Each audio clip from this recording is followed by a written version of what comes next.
Our story begins with a man who never dreamed that he, a globally notorious criminal, would be reborn into such a family. He now finds himself in a prestigious lineage of military and police officials, where his grandfather and father are high-ranking officers. With a grandmother who is a renowned criminal investigator and a world-famous mother, the pressure on him is, quite frankly, immense. However, possessing a complete mastery of criminal methods, he looks at the decade-old cold cases and serial killings with a different eye. From eerie elevator murders to cases that shock the world, he is about to prove to everyone exactly what he is capable of. We see that he is far more than just a young master from a family of decorated law enforcement officers. His father looks at the breakfast on the table and smiles with satisfaction, noting that Yi-young has finally fixed his old bad habits. His mother offers him a reward for his good behavior, and naturally, Yi-young leans in with curiosity to see what it is. Instead, she playfully pinches and twists his cheeks, leading him to cry out that this reward is a bit too strange, even for her. She explains she has no time for real gifts as a major case has appeared in Kyoto, requiring her immediate return to work.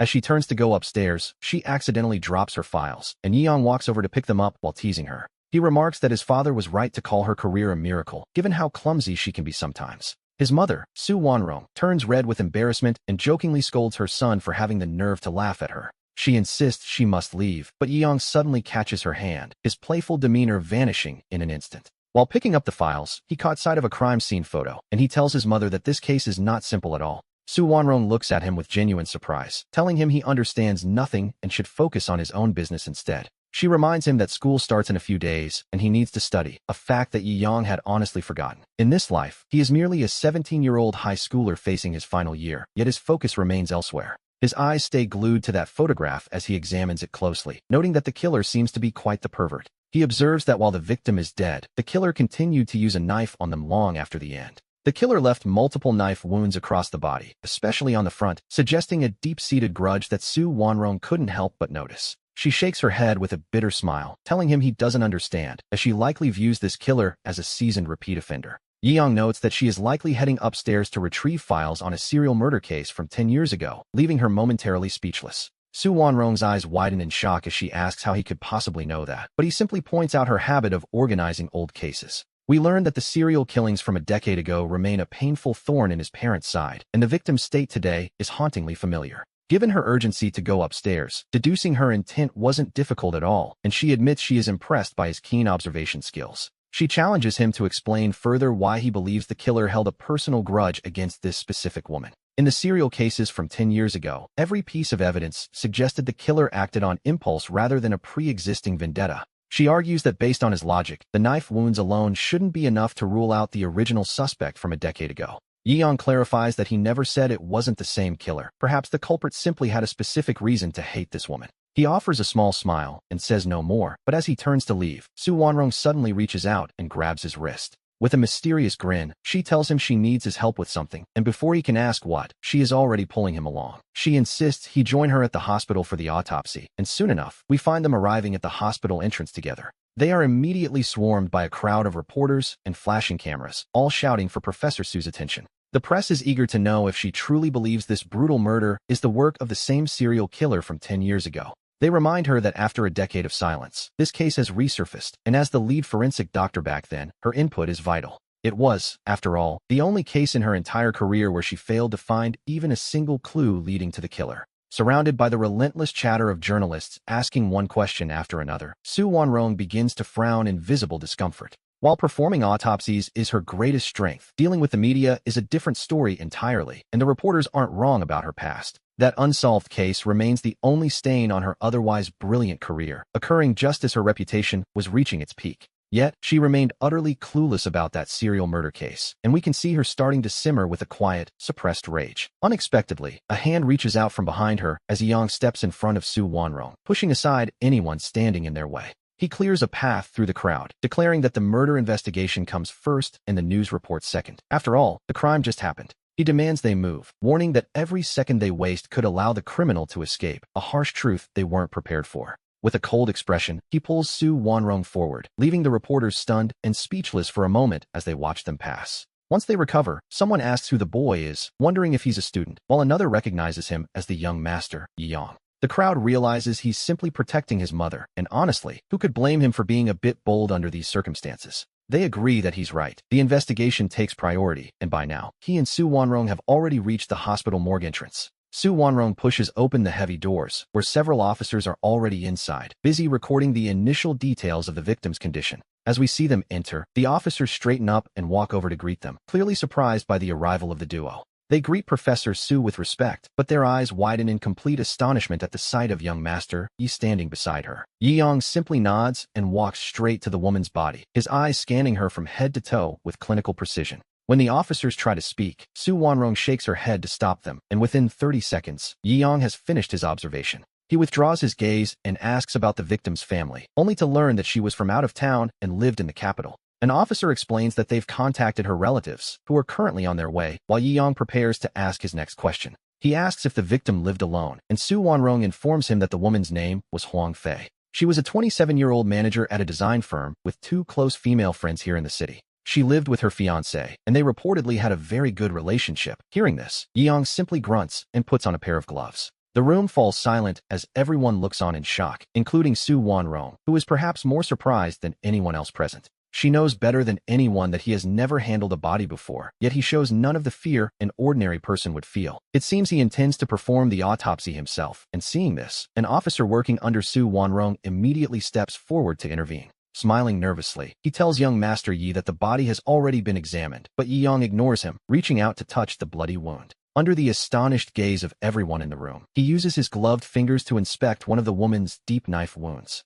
He pulls back the flesh of the wound to see more clearly, prompting Su Wanrong to warn him not to push himself since he's never done this. Su Wanrong speaks with genuine concern, but Yi Yong simply releases the tissue and calmly states that the time of death was between 3:30 and 4 a.m. He explains that the fatal blow was the single stab to the chest, which took her life almost instantly, a clinical observation that chills the room. The weapon used was a dagger about 13 centimeters long and 2 centimeters wide, though he notes that the blade wasn't particularly sharp. He deduces the blade was dull from frequent use, as the flesh around the cuts shows signs of being pulled and dragged rather than cleanly sliced. He continues describing how the subsequent frantic stabs grew shallower as they moved down toward the legs, and then he finally falls silent. Turning around, we see the entire room staring at him in a daze. He simply gives a soft smile and asks his mother what's wrong. Su Wanrong reaches out and rubs his face vigorously, exclaiming that something is definitely not right here. She asks if he is truly her son, Yi Yong, to which he rolls his eyes and asks who else he could possibly be. She tells him that her Yi Yong is supposed to be a bit clumsy, not someone who can perform a perfect autopsy in just a few seconds.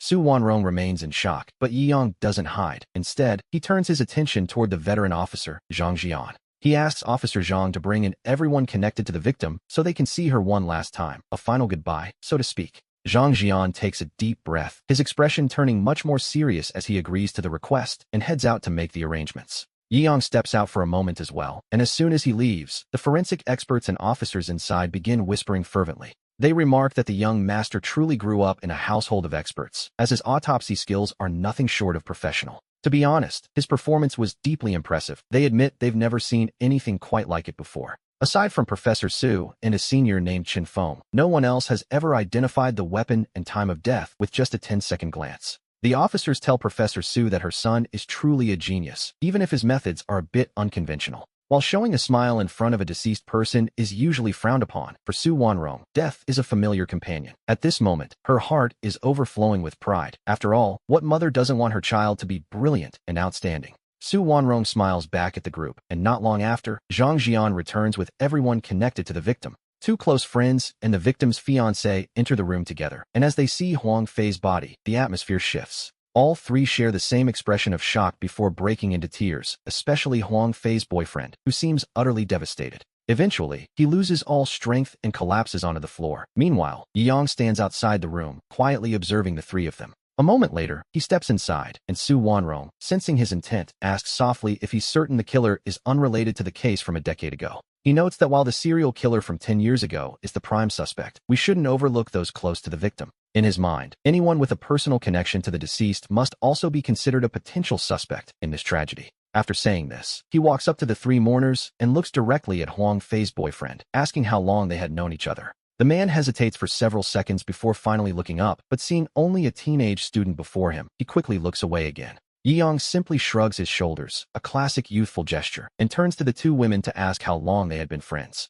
One woman explains they had known Huang Fei for 5 years and lived together until she and Li Hong decided to get married. It was only then that they moved apart, and the other girl adds that she never imagined something so terrible could happen. She wonders aloud who could be so heartless, while Huang Fei's boyfriend, Li Hong, finally finds his voice to speak. His voice trembles uncontrollably as he blames himself, sobbing that he should have stayed by her side throughout the previous night. He cries out, wondering why he left her, certain that if he had accompanied her home after work, this wouldn't have happened. Yiyang immediately kneels down in front of him and asks if she had been busy lately, noting she finished work after 3 a.m. Li Hong explains she had been exhausted working on a design project and had only just started making progress a few days ago. He explains that she had been working overtime for days to finish it, despite his constant pleas for her to slow down. Her dedication was simply too strong. At this point, Yiyang stands up and suggests that Zhang Jian let them go home to rest, but Li Hong refuses to leave his fiancée's side. They had planned to marry in November, just a few months away, and he cries out in hysterics, unable to understand why this is happening.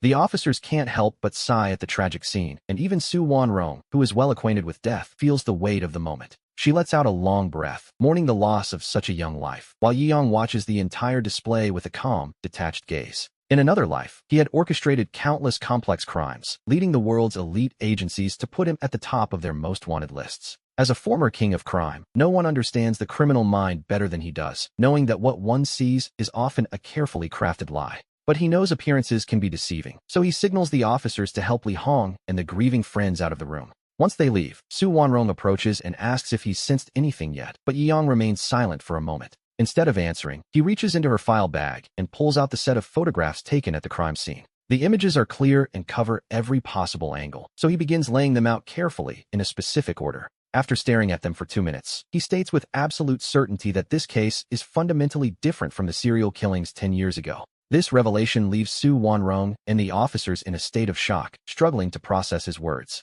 They argue that both the methods and the sheer brutality of this murder are identical to the cold cases from a decade prior. They point out that the words, "I am back," were carved into the victim's back, just like the signature of the original killer. That killer always left a mark to claim his work, though the officers note the only difference is that he used words this time instead of numbers. We recall that in the serial killings 10 years ago, every victim was female, and every single one bore a specific mark on her back. Back then, the killer labeled them sequentially, marking their skin with numbers like 9 to 1 and 9 to 2. The grim countdown had continued all the way until it reached 9 to 9. The level of cruelty here seems to match that history perfectly, as Huang Fei's body shows at least 5 fatal wounds inflicted with precision. Yiyang points out that the entire blade was buried deep into the victim, whereas 10 years ago, the wounds were quite different. Back then, each cut seemed random, yet the depth of every entry was nearly identical, barely piercing the muscle layer. This suggests that the original killer was a master with blades, likely someone whose profession required extreme precision. Zhang Jian listens intently, noting that even if the wound depths vary slightly, it shouldn't be enough to rule out a connection.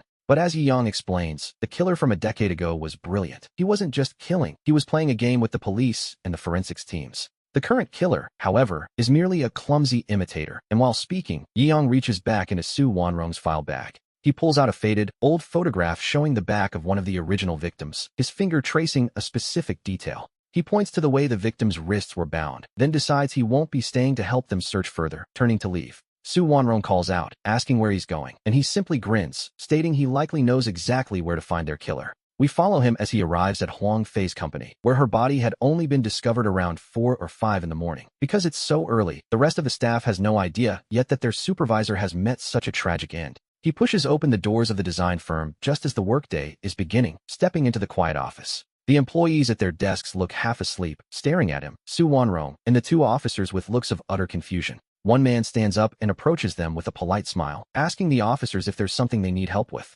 Yiyang explains that they are there to ask about their manager, Huang Fei, which causes the man to pause for a moment. He realizes they're looking for her and offers to go get her, noting that she's always the first one in the office every morning. He assumes she's already in her private office, but Yiyang stops him, calmly stating that there's no need to look, she's dead. The man and everyone else in the office freeze, their eyes widening in shock as a collective gasp of "what?" ripples through the room. They can't believe it, stammering that it's impossible since she seemed perfectly fine just the day before. After all, she had stayed late to work overtime last night, and her fiancé, Li Hong, had been right there by her side the entire time. The entire office erupts into a chorus of shocked cries, and the once quiet atmosphere instantly dissolves into chaotic murmurs. We see Yiyang scanning the faces of everyone present, while the officer behind him, worried about wasting time, calls out for order.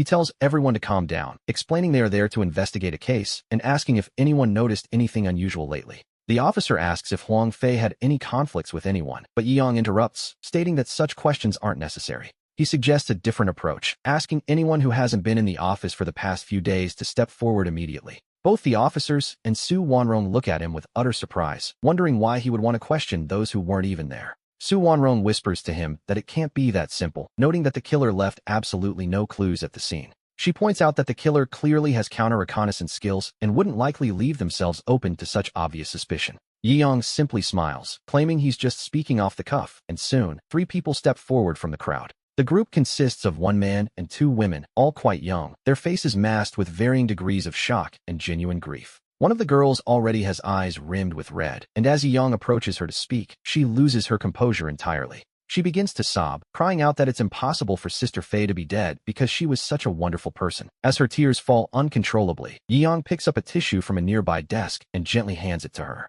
He guesses she was close to Huang Fei, and she confirms she was her assistant, having been away for 2 days due to illness. She explains that Huang Fei had insisted she go home to rest, and she only returned today, never expecting such a tragedy. It's clear to us that the girl is indeed quite sick, as she can't seem to stop coughing between her words. Her voice is thick with the heavy nasal tone of a cold, so Yang simply nods and moves on without further questions. He quickly approaches the young man next, who takes a deep breath and explains he has been away on a business trip. The man notes he also just returned today, leading Yang to turn his attention toward the final girl, who seems a bit different. We notice Su Wanrong's gaze is fixed almost entirely on this woman, especially after the news of Huang Fei's death was announced. Although this girl's face is filled with a look of shock, there is a faint, fleeting trace of satisfaction hidden beneath it. That satisfaction vanishes almost instantly, but it cannot escape the sharp eyes of Su Wanrong, who has spent 20 years communicating with the dead. Her intuition tells her immediately that this girl must have some sort of deep-seated connection to Huang Fei. We see Yang sizing up the beautiful young woman as he asks for her story, and she explains she was away for family matters.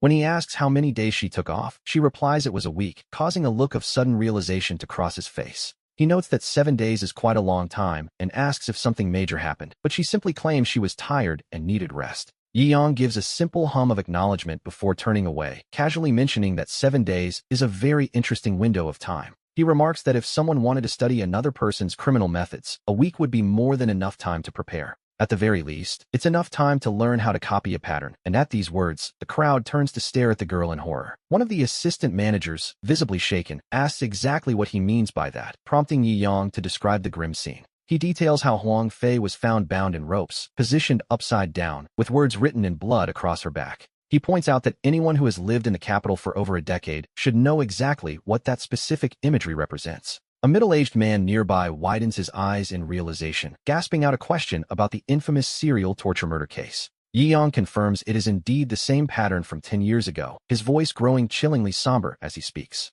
He explains that Manager Huang's death is identical to the 9 victims from a decade ago, then turns his gaze back to the girl. Upon hearing this, the girl's body begins to tremble, her previous trace of satisfaction replaced by a look of pure, unadulterated fear. She stammers as she meets his gaze, defensively asking why he is looking at her like that since she didn't kill anyone. Yi Yang gives a cold laugh, suggesting that while she might not be the killer, she certainly held a grudge against Huang Fei. She admits the manager once slapped her but insists she wouldn't kill over it, to which he calmly tells her there is no need to be so agitated. Now, almost every eye in the room is fixed on her, and the girl grows increasingly panicked, her eyes darting around the office in search of an escape. Su Wanrong walks over to Yi Yang's side and asks in a low voice if he suspects the girl, but he simply sighs with a sense of deep reflection. He explains that when they first announced Huang Fei's death, the girl's eyes flashed with such intense satisfaction that he almost thought she was the killer. However, he claims to understand everything now, and turning toward the sickly young woman, he casually asks for her name, as if he had nearly forgotten. The girl stiffens for a moment before answering in a raspy, hoarse voice that her name is Wang Wei, to which Yi Yang offers a polite, chilling smile.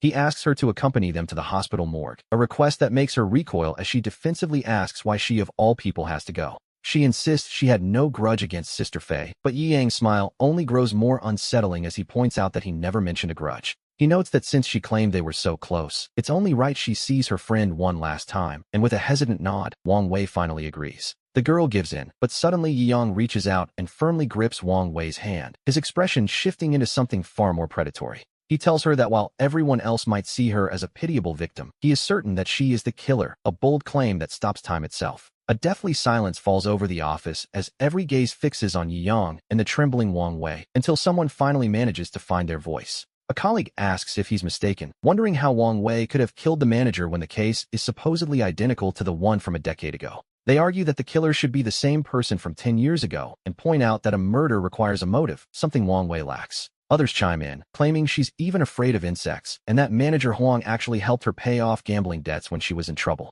As the colleagues rush to her defense, Yi Yang's attention immediately shifts to the employee who mentioned the gambling problem. The employee confirms she had fallen into the trap of online gambling, and that the manager stepped in when debt collectors showed up at the office. Yi Yang feels a cold sneer forming in his heart as he locks his eyes onto Wang Wei like a hawk, realizing the situation is far darker than it looks. He remarks that he truly hopes this isn't a story of the farmer and the snake, before ordering one team to the hospital and another to search her home. Wang Wei's face turns deathly pale as she protests, asking why she is being treated like a criminal when she only agreed to see her friend one last time. She lashes out, asking why they are targeting her instead of finding the person who committed the crimes 10 years ago, which makes Yi Yang pause. He notes that she seems remarkably well informed about the old cases, a detail that immediately puts Su Wanrong on high alert as the girl grows desperate. She screams that if they had caught the killer, Sister Fei wouldn't be dead, but Yi Yang steps forward, noting the fresh calluses on her hands. He points out that such marks come from recent physical labor, and as an assistant, her job certainly doesn't require heavy lifting.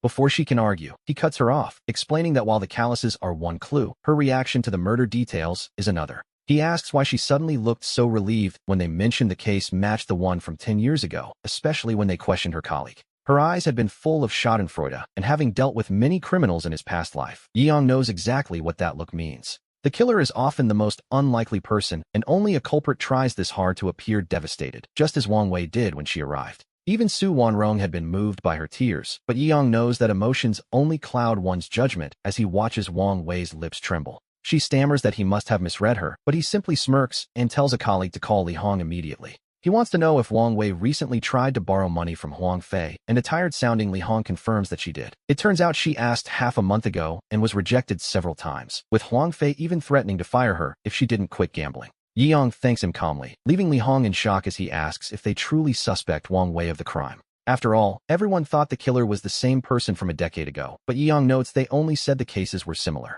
Staring directly at Wang Wei, he asks if it's fair to assume that her resentment over the refused loans led her to commit murder. He suggests that knowing she was about to be fired was the final straw, leaving Wang Wei wide-eyed and speechless for several long seconds. She finally manages to squeeze out that while she resented Sister Fei, she eventually realized the manager was right, and then she demands to see proof. She even lets out a small, mocking laugh, but Yi Yang tells her not to worry, as the evidence will be found soon enough. In just a few short hours, she wouldn't have had time to destroy every trace, especially since Huang Fei died after 3:30 in the morning. It is only 8 or 9 now, and he observes that in her current sickly state, she couldn't have acted alone or mimicked the old methods. He decides they won't be going to the hospital after all, but straight to her home, where his team is likely already finding clues. Wang Wei's jaw tightens, a small tell that confirms his suspicions, and with a final nod, he orders his team to take her away. Wang Wei's residence is barely a 10-minute drive from the office, and she remains eerily quiet until the car finally pulls up to the building. 2 patrol cars are already waiting, and a middle-aged officer hurries over to greet them, addressing Professor Su and young Yi Yang with respect. He apologizes for keeping them running around, but Su Wanrong simply shakes her head, noting that assisting with the case is her professional duty. The officer explains that the city bureau has ordered the case solved within a week due to its striking similarities to the murders from a decade ago. She pauses, asking what else was said, and he reveals that Mayor Zheng warned he would hold every department accountable if another murder occurs. Su Wanrong lets out a cold laugh, stating that they won't need a week. They can solve this case today. The crowd is shocked by the claim, but Yi Yang clarifies that it will be solved within the hour as he turns his gaze toward Wang Wei. Wang Wei remains silent as an officer descends from the building to report that no suspicious items or weapons were found in the suspect's home. They didn't even find a knife, prompting Wang Wei to finally smirk and ask if they believe her now, but Yi Yang tells her not to hurry. He suggests they go inside for a chat, casually mentioning that he's grown quite thirsty after talking for so long and wonders if she has water. Su Wanrong smiles, knowing that a member of the Yi family never loses heart before a suspect, while Wang Wei quietly confirms she has water. We follow her up to the 4th floor, where officers are already searching the apartment, though they have been careful not to make a mess.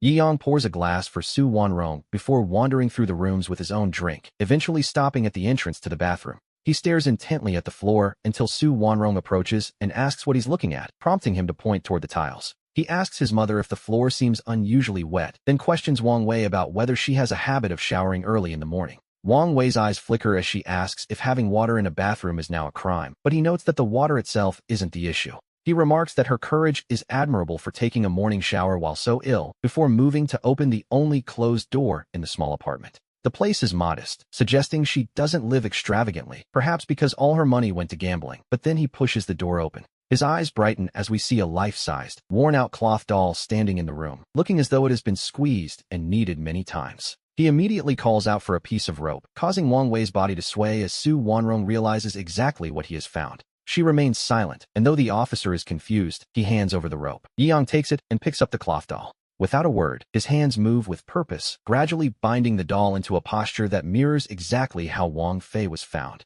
Before he can even finish the knots, Wang Wei suddenly breaks, screaming hysterically for him to just stop tying it. Wang Wei collapses to the floor, gasping for air, as Yang kneels to look her in the eye and asks what she has to say now. Her face is deathly pale as she looks up, demanding to know why he suspected her from the very beginning and how he knew. She wonders how he saw the marks on the doll and knew how to tie them, while Su Wanrong smiles, knowing the case is closed. Still crouching, he calmly explains that Wang Fei helped many people at the office, yet when the death was announced, her reaction stood out. While everyone else was shocked, she was the only one who immediately burst into tears, a reaction that felt far from normal. She claims it was just grief, but he notes her lack of surprise and the money in her hand, which became clear once he heard of her gambling. By then, he was certain she was the killer. He pauses, noting that this is truly a tragic tale of the farmer and the viper. Wang Wei's fragile expression suddenly twists into a dark, mocking smile as she claims she would never do such a thing for money. She scoffs at the comparison, stating that she already repaid Wang Fei's help once, so why couldn't the woman help her one last time?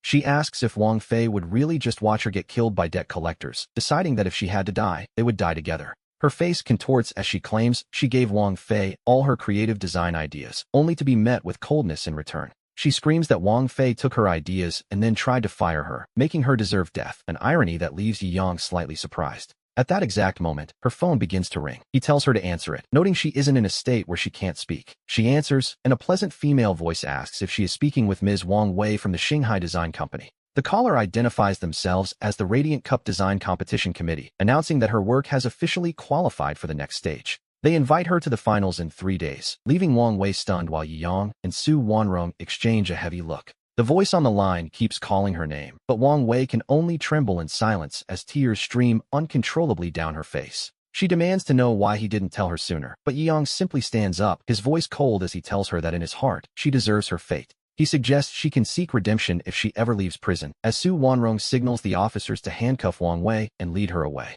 Wang Wei whispers, asking if she truly is that viper, and wonders if Yang knew all along that she simply hadn't had time to dispose of the doll. He looks at her, asking if her recent illness was actually caused by dousing herself in cold water and standing before the air conditioner all night after the crime. Her mouth hangs open before she finally nods, admitting that she began planning this the moment Wang Fei first refused to help her after she was beaten by debt collectors. Her voice turns eerily calm as she explains how she spent half a month studying the files of a 10-year-old case to learn the specific methods. After being scolded by Wang Fei again 2 days ago, she decided to act. After the murder, she returned home to the cold water and air conditioning to avoid suspicion. She admits he was right about the doll. She had practiced the knots on it for half a month, which is a chilling level of dedication, to be honest. Because the doll was so large, she hadn't dared to throw it away, never imagining anyone would actually suspect her. But by now, Yang has lost all interest in listening. He tells the officers to take her away, then turns to his mother, suggesting she arrange a press conference to announce that the brutal murder case is solved. He notes that if they wait any longer, the public might start to doubt their family's capabilities, prompting a proud nod from Su Wanrong as Wang Wei is escorted out.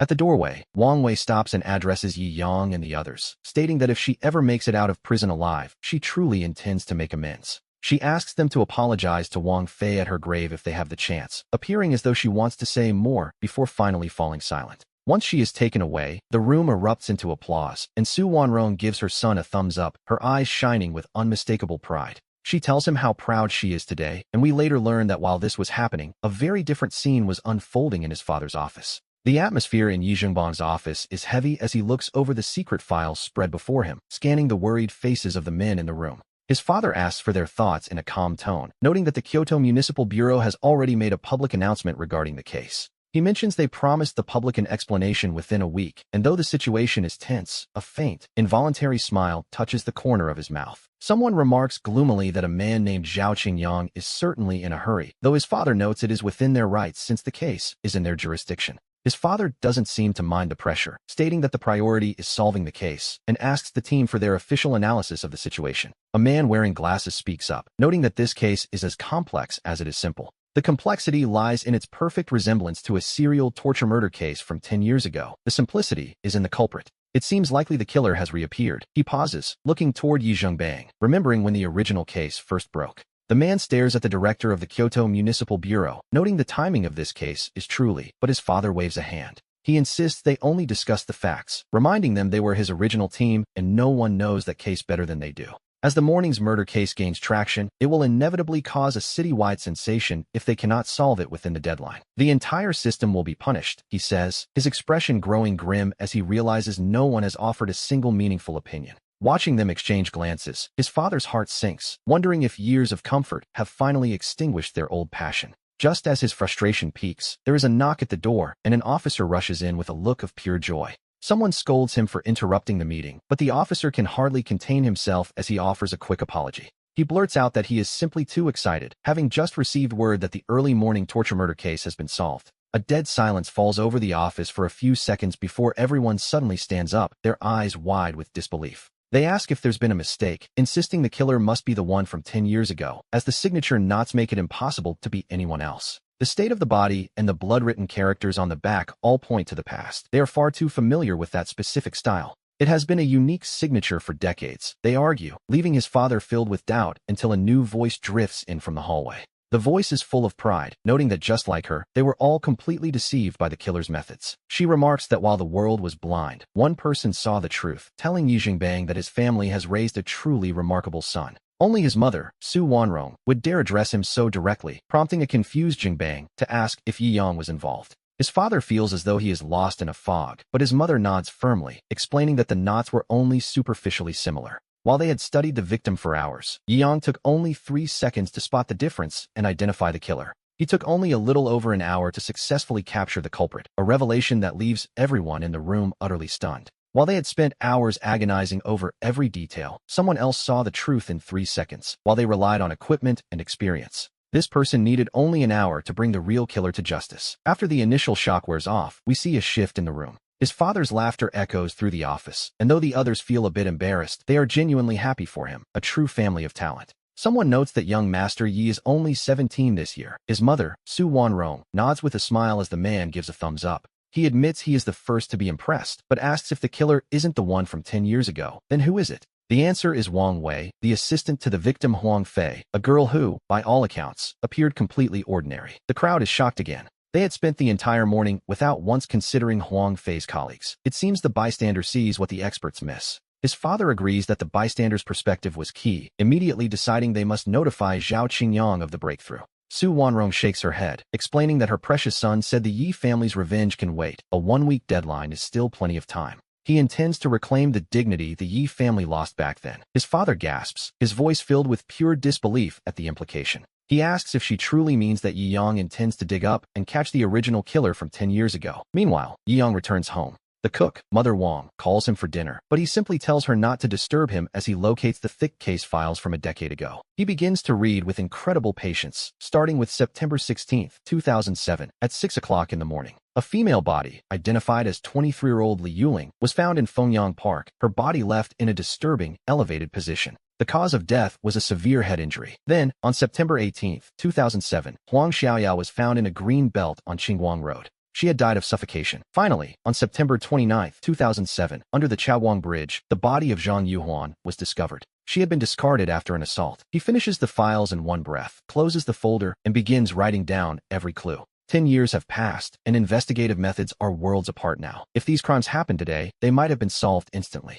He remains immersed in his notes until his mother enters with lunch, explaining that Mother Wang had called her to check on him. She mentions that he hasn't come down to eat, and she feared disturbing him, but as she speaks, her eyes fall on his notes and widen in shock. She asks where he found this psychological profile of the killer. He simply smiles, explaining it was a simple matter of comparing each case. We see that by analyzing the blood-red characters on the victims' backs, it becomes clear she intended to kill 9 people from the very start. On the first victim, she wrote 9-1, but the photos show the handwriting is shaky and uneven, a sign of her initial hesitation. This suggests she felt fear during that first crime, yet by the second victim, the writing on the back is noticeably steadier and more controlled. As the body count rose, the killer's handwriting became increasingly sloppy. He explains this is because by the time she reached the 9th victim, and still hadn't been caught, she began to see herself as a god, a king who could look down upon all laws with total contempt. From initial terror to habit, and finally to arrogant mockery of the justice system. This was her mental evolution from the first murder to the last. Since she stopped exactly after 9 victims, he concludes that a long-standing theory about this case can finally be overturned. His mother, Su Wanrong, is still processing this, asking which theory he means. He explains the killer wasn't choosing targets at random. She might be a psychopath, certainly, but she is a criminal with a specific purpose. These 9 victims must be connected, directly or indirectly. He asks if she knows who made the original conclusion. It was his father, of course, but then he asks if his father's word is necessarily law. Seeing her lingering doubt, he continues, telling his mother that the logic is actually quite simple when one looks closely enough. If the killer were merely a mindless slasher, even if they planned 9 deaths, they would have written a simple 9 or 8 on the bodies. There was no need to overcomplicate things with 9-1, which is why he is certain she chose her targets and their number from the beginning. These 9 victims are undoubtedly linked to her. His explanation is so thorough and logical that it leaves very little room for argument. Su Wanrong finds herself forced to believe him. In her heart, his father was the ultimate investigative genius, yet her son's logic is flawless. Every piece of his analysis points to a hidden connection between the victims. She sighs deeply, asking what his next move will be. He intends to find those 9 families and investigate them again, digging until he hits the root, even if 10 years have passed since then. They might not all still be in the capital, but he believes finding even 3 of the families should be enough to break the case wide open. As he prepares to leave, his mother suddenly grabs him with a fierce look. Even if the sky falls, her precious son must fill his stomach first. She insists he finish his meal before she accompanies him, and he isn't going anywhere until then. After lunch, we see him and Su Wanrong head to the police station to check the household registration records. 10 years have changed much. 3 families have left the capital forever, while the remaining 6 have mostly moved to new addresses during the city's rapid development. They went from well-off families to multimillionaires. The first stop on our journey is the home of the very first victim. Li Yuling's family now lives in a suburban complex. He rings the doorbell, and an elderly woman, nearly 60 years old, opens it. "Who are you? Can I help you?" she asks, looking confused. His mother smiles warmly, asking if the woman remembers her. She introduces herself as Su Wanrong. The woman freezes for a moment, her eyes turning red as she recognizes the forensic doctor. She quickly invites them inside a well-furnished home, and as they sit, she brings tea while looking quite hesitant to speak. He gets straight to the point, telling the elderly woman they are here regarding her daughter's case from 10 years ago. Her body trembles and her voice shakes. After 10 years, she wonders if there are finally new leads or perhaps new suspicions. He asks her to simply answer a few questions. She nods nervously as he asks if her daughter, Li Yuling, knew the later victim, Huangya. She says no, so he asks if she or her husband knew the other victim's parents. She explains they met the other families after the incident but weren't close, which, to be honest, was exactly what he expected. He changes direction, asking if she still keeps any of her daughter's belongings that he might examine, but she shakes her head. Aside from a few photos, her things were either buried with her or burned as offerings. She simply didn't dare to keep them. It hurts to look at them, which is only natural. Some choose to keep mementos, while others are too afraid to touch the memories. We didn't stay long. Finding no valuable clues here, they prepare to leave, but Li Yuling's mother tightly grips Su Wanrong's hand with a desperate look. She asks for the truth. After 10 years, can this case really be solved? His mother hesitates, but he speaks up instead. He tells her not to worry and to wait for news within a week. The true killer will definitely be found in 1 week. Her weary expression suddenly brightened with a flicker of hope as she whispered that if the killer could truly be found, these 10 years of waiting wouldn't be in vain. As they left the Li residence, his mother looked at him with a touch of reproach, asking why he was so certain when they hadn't found a single clue today. He told her it wasn't a total loss. At least they had ruled out any grudges involving the parents' generation. Now, they needed to find the real connection. We see him pondering what linked Li Yuling, Huangya, and Zhang Yuhuan together as they made their way downstairs to the car. Before they could even get inside, Li Yuling's mother came rushing after them, calling out for Su Wanrong to wait as she ran toward them. She pulled a shopping card from her pocket, explaining it was something her daughter had left behind with quite a bit of money on it, so she hadn't buried it. She had just remembered it and wondered if it might be useful. He took the card, his eyes lighting up with a sudden, knowing smile. He assured the elderly woman that this was indeed very useful. After she went back inside, his mother watched him clutching the card like a long-lost treasure. Su Wanrong was utterly confused, asking Yiyang what secret this card could possibly hold. He simply told her to review the identities and professions of every victim. He left the mystery for her to solve as they drove off. About 10 minutes into the journey, a spark of realization finally hit his mother. She snatched the card from him, staring at the bold letters printed on it, Golden Department Store. It was a name from the past. This mall had been built 15 years ago, though it had been pushed out of the capital's market by the rise of e-commerce 3 years back. But that mall had just become a crucial lead. The third victim, Zhang Yuhuan, had once worked there as a sales clerk. He didn't wait for his mother to say another word before telling old Wu to head straight for the site of the Golden Department Store. His mother laughed in mock frustration, calling him a brat for figuring it out the moment he saw the card while letting her sit in silence for 10 minutes. She teased him about wasting her precious time, but he just smiled, noting that the realization was worth the wait. No one expected this connection. The link between Li Yuling and Zhang Yuhuan was that very department store, which was at the height of its glory 10 years ago. Now, we see their new goal. They only need to find out if anything happened there before the first murder that could be linked to the case. If they can find that link, the search for the killer will narrow down significantly. His mother couldn't help but reach out and pinch his cheeks in disbelief. She shook his face back and forth, wondering if this was truly her son, joking that if it weren't for their family resemblance, she might have her doubts. She asked if he planned to hide his talents forever, and while he only offered a non-committal smile, he knew he couldn't let his mother lose face. He wouldn't allow that for a second, which made her incredibly happy as she pulled him into a tight hug, her heart swelling with pride. She remarked that her son could finally protect her, and as the car fell silent, we soon arrived at the former site of the Golden Department Store. The place had been renamed Dewan Plaza, a massive complex for shopping and entertainment, and as they stepped out, his mother shared a detail. The mall's ownership had changed, but fortunately, the general manager was still Li Mingbo, the same man from the old Golden Department Store days. They hoped to find clues through him, so we see them heading straight to the manager's office, where Li Mingbo greeted them with a wide smile. He welcomed Professor Su and young Master Yi, acting quite honored as he sat them down, his face full of curiosity about their sudden visit. He claimed to be flattered and urged them to speak freely, promising to tell them everything he knew. His mother, however, got straight to the point. She told him they wanted to know about a specific period, 10 years ago, just before September 16, 2007. She asked if anything major had happened at the Golden Department Store then, but Li Mingbo froze, offering a dry, awkward laugh in response. He claimed that the time frame was simply too broad for him to remember anything specific after 10 years, which, to be fair, sounded reasonable enough. It had been a decade, after all, but Yiyang looked him in the eye with a cold smirk, questioning if the manager truly couldn't recall a thing. Li Mingbo insisted that nothing significant seemed to have happened back then, so Yiyang's smile turned even colder as he changed his tactic. He informed the manager that they were now officially requesting his assistance in an investigation, requiring a record of every notable event from 2007. He ordered everything to be organized and delivered to Minister Ye's office by 9 tomorrow morning, emphasizing that no detail was too small to include. He warned that not a single incident should be left out, leaving Li Mingbo wide-eyed and stammering, wondering what exactly the young man meant.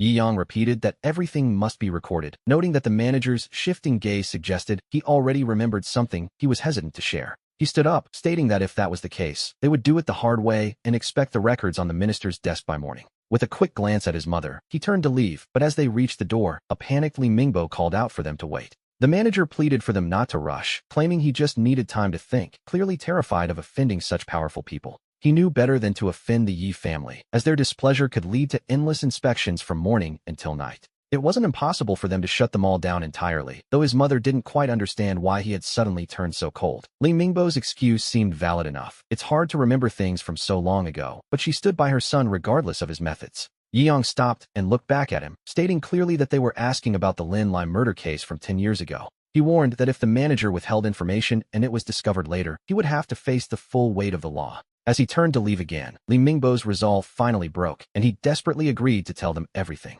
He admitted that something major had indeed happened at the Golden Department Store before September 16th, and it involved him personally. Yiyang turned back sharply, demanding to know what happened on September 10, 2007, and how it could possibly involve the manager. Li Mingbo mentioned his son, his eyes turning red with a sudden, raw grief that made both Yiyang and his mother turn solemn. September 10th was exactly 6 days before the first Lin Lai murder, and it seemed the department store truly had a dark secret. He spoke of an elevator accident, a man-eater, and when pressed, he explained it had happened on a busy weekend. His wife was working, so he brought his son to the mall, never imagining the boy would play on the elevators while he was distracted. The elevator malfunctioned at that exact moment, trapping the boy inside. Li Mingbo's voice began to tremble as he recalled the horror. He described the gruesome scene in agonizing detail, his voice breaking as he spoke of the aftermath left behind on the machinery. He looked like a desperate, wounded animal filled with rage, prompting his mother to offer a soft, sincere apology for his loss. Li Mingbo remained bowed as if he hadn't heard her, and after a long silence, even Yi Yang sighed and apologized for bringing it up. The manager looked up with bloodshot eyes and a forced, hollow smile, asking if there was anything else the two of them needed to know. There was a bitterness in that smile, as if he were asking if they enjoyed picking at his scars, so they quickly took their leave. Once they were back in the car, his mother noticed his deep silence and asked what was weighing on his mind. He was wondering how, in just 6 days, the lives of Li Mingbo, his son, Li Yuling, Huangya, and Zhang Yuhuan all became intertwined. His mother's eyes widened in shock, asking if he truly believed Li Mingbo was the killer, but he clarified that anyone connected to the case from 10 years ago would be considered a suspect. Li Mingbo had a motive, and frankly, everyone at the Golden Department store back then was now under his scrutiny. He was simply wondering if 6 days was enough time for a man to devise such a meticulous murder plan, as he preferred to consider everyone a suspect first. By using the process of elimination to weed them out one by one, he knew that whoever remained would be the killer. The original case files contained many hypotheses, yet no one had ever looked toward the Golden Department store. It was a fresh direction for our investigation. It might even be the correct one. He asked his mother to check which high-level executives from the store were still living in the capital,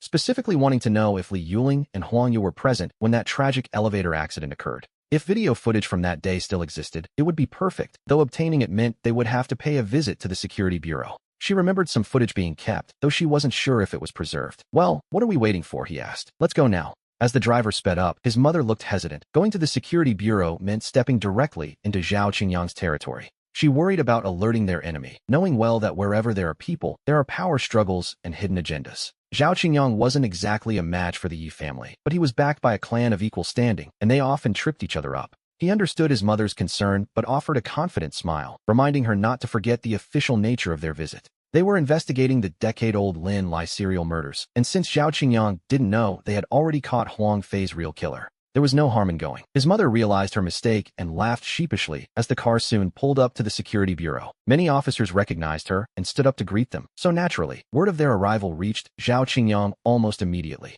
He arrived late with a broad, practiced smile, greeting Professor Su and Yi Yang while wondering what wind had blown them into his office. He was clearly eager to know if they had found new clues regarding the murder from early that morning. To be honest, he was quite impatient. His mother gave a cold, polite smile, explaining they were only there to retrieve more detailed records regarding the Lin Lai murder case from 10 years ago. Director Zhao confirmed they still had them, as the security bureau kept records of every case they handled, regardless of how much time had passed. Everything was organized and filed, though he warned that looking into a 10-year-old case wouldn't be easy, suggesting they check the archives. He promised that the entire Capital Security Bureau would assist them, waving his hand with a grand, sweeping gesture of authority. It was quite a performance, but we live in the digital age now. While the physical archives still existed, things had changed. Most records had already been digitized for permanent storage, and searching through paper files would take an eternity, which was likely the point. His mother's expression soured as she asked Director Zhao if they could simply use the computer system instead. He offered a hollow apology, claiming the system was undergoing an upgrade and was temporarily offline, suggesting they wait if they had the time.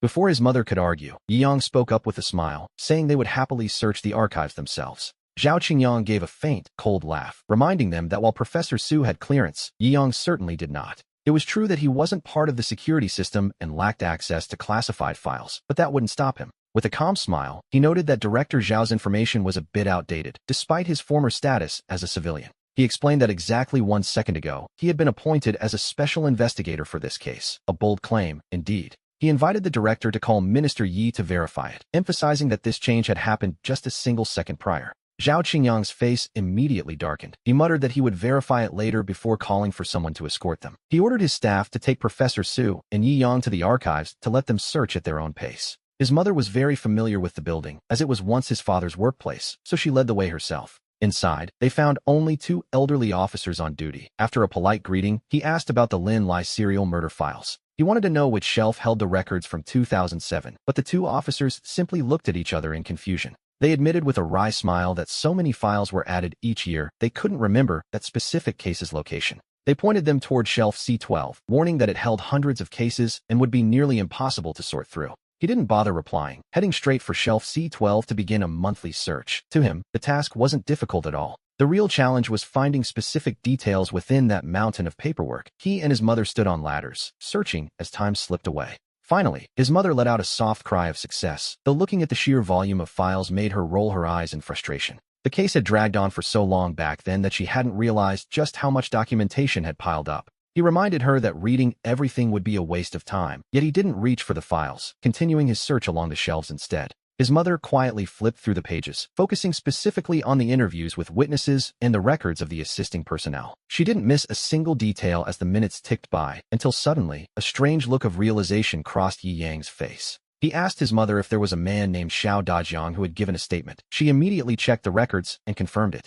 When she asked how he knew, he gestured to the documents in his hand, stating with absolute certainty that the 10-year-old case depended on this man. Neither he nor his mother were familiar with the name Xiao Dajiang, but as it appeared in the files, her memory began to stir. The case had shocked the entire city, and as the head of the forensic team, her concern for the investigation had been second to none. She vaguely recalled being present when they first took Xiao Dajiang's statement all those years ago. As the memory became clearer, she set the file down, remembering that Xiao Dajiang had been the security captain for the Golden Plaza. He confirmed this and handed her the file he was holding. His mother's eyes brightened as she realized what she was looking at. It was the file for the elevator accident, the records from the very day Li Mingbo's son had died. He then asked her to guess what else he had found, revealing that among the statements was one from Zhang Yuhuan herself. His mother took the paper and read the record aloud, which described how the manager's child had been playing on the elevator that day. The witness claimed she had shouted at the child several times, but the boy ignored her, so she prepared to return to her post when the manager called. But the moment she turned around, the elevator malfunctioned, the child's body was pulled in, and the scene became truly horrific. When asked why she hadn't pressed the emergency stop, she claimed she was simply too terrified to think, which, to be honest, sounds like a convenient excuse. These were Zhang Yuhuan's original statements, and they finally allowed them to see exactly what had happened on that fateful day. Li Mingbo's son had ignored all warnings while playing. The staff, intimidated by his father's status, were unsure whether to speak up or stay silent. No one expected the elevator to malfunction right then, first trapping the child's foot. If someone had simply pressed the emergency stop switch, the worst outcome would have been a minor injury rather than a tragedy. Yi Yang began to analyze every detail from the records in his mind. But when a certain possibility occurred to him, he didn't say it aloud. Instead, he asked about something else entirely, the missing footage. He wondered why there were no video records. His mother's expression turned uneasy as she explained that the serial murder sites were almost all in areas without surveillance. Back then, technology wasn't what it is today, and the only footage left behind consisted of mere fragments of the victims' lives. He clarified his point. In a massive mall where an elevator accident occurred, how could there be absolutely no video evidence remaining? His mother was stunned, realizing that such a thing should have been impossible. The file showed the officers had viewed the footage at the time, but it was never archived. He replaced the file and took his mother's hand. We see them prepare to find Xiao Dajiang. His intuition told him this man was the crucial link between the two cases. As they left, two local officers hurried to report to Zhao Qingyang. As for what they said, well, we aren't particularly concerned with that. He had no time to waste on petty office politics. After leaving the station, they headed straight to the Civil Records Department. Finding one specific person in a city as vast as Kyoto would otherwise be an impossible task. Fortunately, the supervisor was very cooperative. To be honest, no one dared to disrespect the Yi family. However, Xiao Dajiang was an incredibly common name, making the search difficult. They waited anxiously for news, even ignoring a call from Mother Wang to come home for dinner. It wasn't until 8 in the evening that a staff member finally ran toward them with a folder. Professor Su, young Master Yi, we found Xiao Dajiang, he panted. They both stood up instantly, asking for his current address. The staff member's expression became hesitant, causing Yi Yang to frown in suspicion. It wasn't that the information was secret, but rather the nature of it. Regarding the Xiao Dajiang who was the security captain at Golden Plaza, he paused. Lowering his voice, he revealed that the man had already died 10 years ago. Both he and his mother were visibly struck by shock. The one person who held the key to the decade-old serial murder case had, quite impossibly, been dead since the very beginning. This was entirely unexpected. Whether it was the Lin Ye murder case from a decade ago, or the tragedy involving Li Mingbo's son, Xiao Dajiang had always seemed to be the common thread, having provided statements for both of those fateful incidents. Yi Yang didn't waste a moment, immediately asking the staff to pull up Xiao Dajiang's file. It confirmed he was indeed the man they sought. However, he had died in a car accident on October 4, 2007. The driver was caught months later, but not long after. He passed away in prison from cancer. After reviewing the materials, Yi Yang narrowed his eyes. This looked like a professional hit. His mother, a forensic veteran of 20 years, also sensed from these strange coincidences that the death was far from simple. The saleswoman Zhang Yuhuan died on September 29th, and Xiao Dajiang followed on October 4th. With only 5 days between them, and the driver being a terminal cancer patient, it was, to be honest, impossible not to be suspicious. It seemed the serial murder case from 10 years ago didn't have 9 victims. His mother's voice was low as she realized there were 10.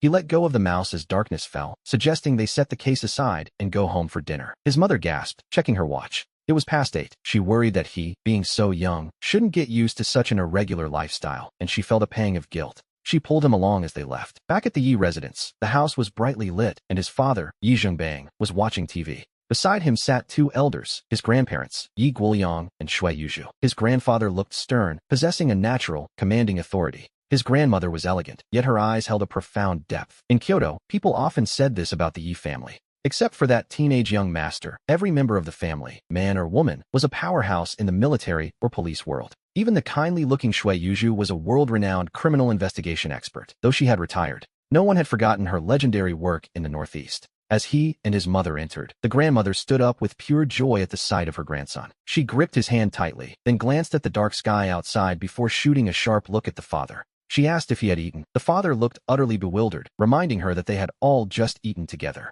You still have the nerve to eat, Grandma snapped, annoyed that while the child was out working for him, he was home feasting. Is this how a father should act? His father's face soured like a bitter melon. After all, she had enjoyed the meal too. He didn't dare say that aloud, choosing instead to apologize repeatedly. Grandma just huffed and rushed toward the kitchen. She called for Nanny Wang to cook 2 fresh dishes, then turned her eyes back to Yi Yang with a gentle curiosity. I heard you spent the whole day out on a case with your mother? He nodded, noting that he'd learned quite a lot. His father suddenly perked up, asking if there were new leads on the decade-old case. But as soon as he spoke, Grandma slapped the back of his head. You have the nerve to ask? If not for your father and me, you wouldn't be in that seat. You can't just discard the son for the grandson, he pleaded. I'm your own flesh and blood. And he's my grandson, she countered. I've been looking at you for 40 years and I'm bored of it, Grandma said, already busy peeling an orange for the boy. As he ate the orange, he smiled, noting that the failure to solve the case back then was due to his father's oversight. That's right, his mother chimed in, agreeing that when they summarized the failures, the biggest reason of all rested solely with Yi Zhengbang himself. His father frowned, certain he had been cautious with every single step back then. You never checked the golden department store, Yi Yang said slowly, and the victims weren't as disconnected as you thought. Li Yuling had a store membership card, and Zhang Yuhuan was a saleswoman there. Shortly after her death, the security chief, Xiao Dajiang, died in a car accident. Before that, there was also the tragic elevator accident involving Li Mingbo's young son. The golden department store was the key, yet it was completely ignored. That single oversight let the killer stay free for 10 years. And our family has carried the blame for a decade because of it. His father's expression shifted completely, and he fell silent. He stared intently at his son, as did the grandparents. However, Grandma was already reaching for a pen and paper. She quickly mapped out the connections on the page, and before long, she had written down a single name, Li Mingbo. Unless something is very wrong, he is our prime suspect, Grandma said, setting down the pen as Yi Yang looked on. Yi Yang gave a thumbs up, impressed that Grandma's mind was as sharp as ever, reaching the same conclusion he had with just a few hints. However, Grandma's face remained solemn as she asked about the evidence, noting that after 10 years, it should have been destroyed by now. With a slight smile, he disagreed, suggesting that Xiao Dajiang or Zhang Yuhuan would likely be the ones to tell them where the evidence was hidden. When reminded they were dead, he simply noted that someone once said even the dead have a way of speaking to those who listen. As the night deepened, the lights of the Yi household were extinguished one by one, though in one particular room, his parents remained wide awake. Yi Zhengbang set down his book and frowned, asking his wife, Wan Rong, if she had noticed that their son seemed a bit different lately. His mother wasn't pleased by the comment, reminding him that Yi Yang wouldn't have stepped into the spotlight if it weren't for that old case. She pointed out that if they couldn't provide an explanation soon, the burden the Yi family would have to carry would be unbearable. He understood the consequences, but wondered if the Huang Fei case hadn't already cleared things up. His mother could only chuckle at that. She told Yi Zhengbang that his high-ranking position must have dulled his wits if he truly thought people would believe Wang Wei was the killer. To be honest, that case from a decade ago had left an indelible shadow on the hearts of every resident in the capital. News of Huang Fei's death had already spread, causing an uproar throughout the city as rumors flew that the demon from the past had returned. The online attacks were becoming unstoppable, and some had even gone as far as to leak the identities of the parents who handled the original case. As the waves of criticism surged, the father finally realized that, indeed, no one was likely to believe their current version of the truth. That man Wang Wei had essentially handed them a ticking time bomb that needed solving, his mother noted, her tone softening slightly. She admitted she was surprised as well, remembering how their son used to be weak and perhaps a bit too stubborn for his own good. He had never truly acted like the descendant of a military family, yet after spending the day with him, she felt she had misjudged him entirely. She couldn't help but boast that he was truly her child, prompting the father to straighten his own posture with a sense of shared pride. But they had no idea that in the dead of night, while they were lost in thought, a bedroom door was quietly being opened. Yi Yang slipped out of his room and silently left the Yi family estate, disappearing into the darkness of the late-night streets. Yi Yang walked for quite a while before finally flagging down a taxi, the driver looking weary as he noted how late the young man was heading home. The driver joked that his parents must be worried, but Yi Yang just smiled and shook his head, telling him that late was actually better as he requested a ride to the suburban Forest Park Cemetery. The driver's eyes widened in nervous surprise as he repeated the destination, clearly unsettled by the request to go to a graveyard at such an hour. Yi Yang simply nodded while the driver sized him up. We can imagine the man's confusion, a 17-year-old boy heading to a cemetery instead of a party in the middle of the night. It was past midnight, after all, and the driver had to wipe his face and take a good look just to make sure his passenger was actually a living person. After taking a deep breath, the driver started the car, mentioning that his former superior, Li Mingbo, was actually a rather petty man who lacked any real character. He summoned his courage and drove, and by the time they reached the cemetery, it was already 1 in the morning as Yi Yang stepped out into the cold air. Out of genuine concern, the driver asked what on earth a young man could possibly be doing at a cemetery at this time of night. To catch a thief, Yi Yang replied with a smile, even asking if the man wanted to come along, which sent the driver shaking his head in a hurry. As the taxi sped away, he watched it go with a faint smile before stepping into the park, which felt quite eerie in the dead of night. But he didn't mind the atmosphere. In his past life, he had spent plenty of time in graveyards, sometimes sitting by tombstones all night to feel the chill. He quickened his pace, and before long, he stood before a specific grave and spoke softly to the cold stone. He asked the late Xiao Dajiang if his former superior, Li Mingbo, might actually show up to visit him tonight. After that, he moved to the side to wait, knowing the psychology of a criminal all too well, especially those who have committed major crimes. Those who have never been caught often harbor a sense of arrogance, even if they pretend to be perfectly humble and ordinary in public. But the moment they turn away, their eyes become like those of a venomous snake, sometimes even leaving breadcrumbs just to toy with their prey. To be honest, Li Mingbo hadn't left a strong impression on him, appearing as nothing more than a perfectly normal, unremarkable man. Yet, if he truly was the killer, he would realize that Xiao Dajiang's name was bound to resurface, and that thought would drive him here. He might come to the grave to boast about his achievements over the last decade. It was a long shot, perhaps, but Li Mingbo was a lonely man. We learned that in the 10 years since the crime, he had divorced his wife, had no children, and lived a completely solitary life. Now that the events from 10 years ago were being unearthed, Yi Yang put himself in the other man's shoes to consider the possibilities. He realized that a killer with blood on his hands might feel a desperate need to talk, but such secrets can only be shared with the dead. Time ticked by slowly in the silence of the graveyard, and we see him waiting patiently as the minutes stretched into an hour. Suddenly, out of the corner of his eye, a faint flicker of light appeared near the entrance, a brief flash that vanished almost instantly. But Yi Yang had already caught it. A few minutes later, a figure dressed in a sharp suit appeared before Xiao Dajiang's tombstone. The man sat down and quietly lit a cigarette, his voice dripping with a cold, mocking sneer as he addressed the grave of Xiao Dajiang. He boasted that someone was finally remembering his masterpiece from a decade ago, mocking the amateur who tried to imitate his killing style. He laughed at the thought of a novice who couldn't even tie a rope properly, yet dared to impersonate him, and at the foolish police who were just as clueless as before. The man wondered aloud if he should truly come out of retirement, asking the silent grave if he should return to his old ways. He admitted that while he first killed for revenge for his son, he never expected that taking a life would become such a powerful addiction. He confessed how much his heart had itched during these 10 years, and as his voice trailed off, Yi Yang stepped out from the shadows. Yi Yang smiled and offered Li Mingbo a chance to finally scratch that itch, revealing himself fully to the startled man. Li Mingbo's face twisted in shock as he stood up and demanded to know how the boy had found him, while Yi Yang only chuckled softly. He told the man not to be nervous, noting that a high-intelligence criminal who had evaded the law for 10 years shouldn't lose his cool so easily. Li Mingbo's expression darkened with uncertainty. He remained silent for a long moment before finally finding his voice again. He asked if Yi Yang had already suspected him during their meeting earlier that day, but the young man had a different perspective. Yi Yang suggested that Li Mingbo knew his cover was blown the moment they tracked him down, which prompted the killer to burst into laughter. Li Mingbo assumed the boy was carrying a hidden recorder, smugly pointing out that a recording made without consent wouldn't hold up in court. Yi Yang shook his head, explaining that things weren't nearly that complicated. He had no interest in using gadgets like voice recorders.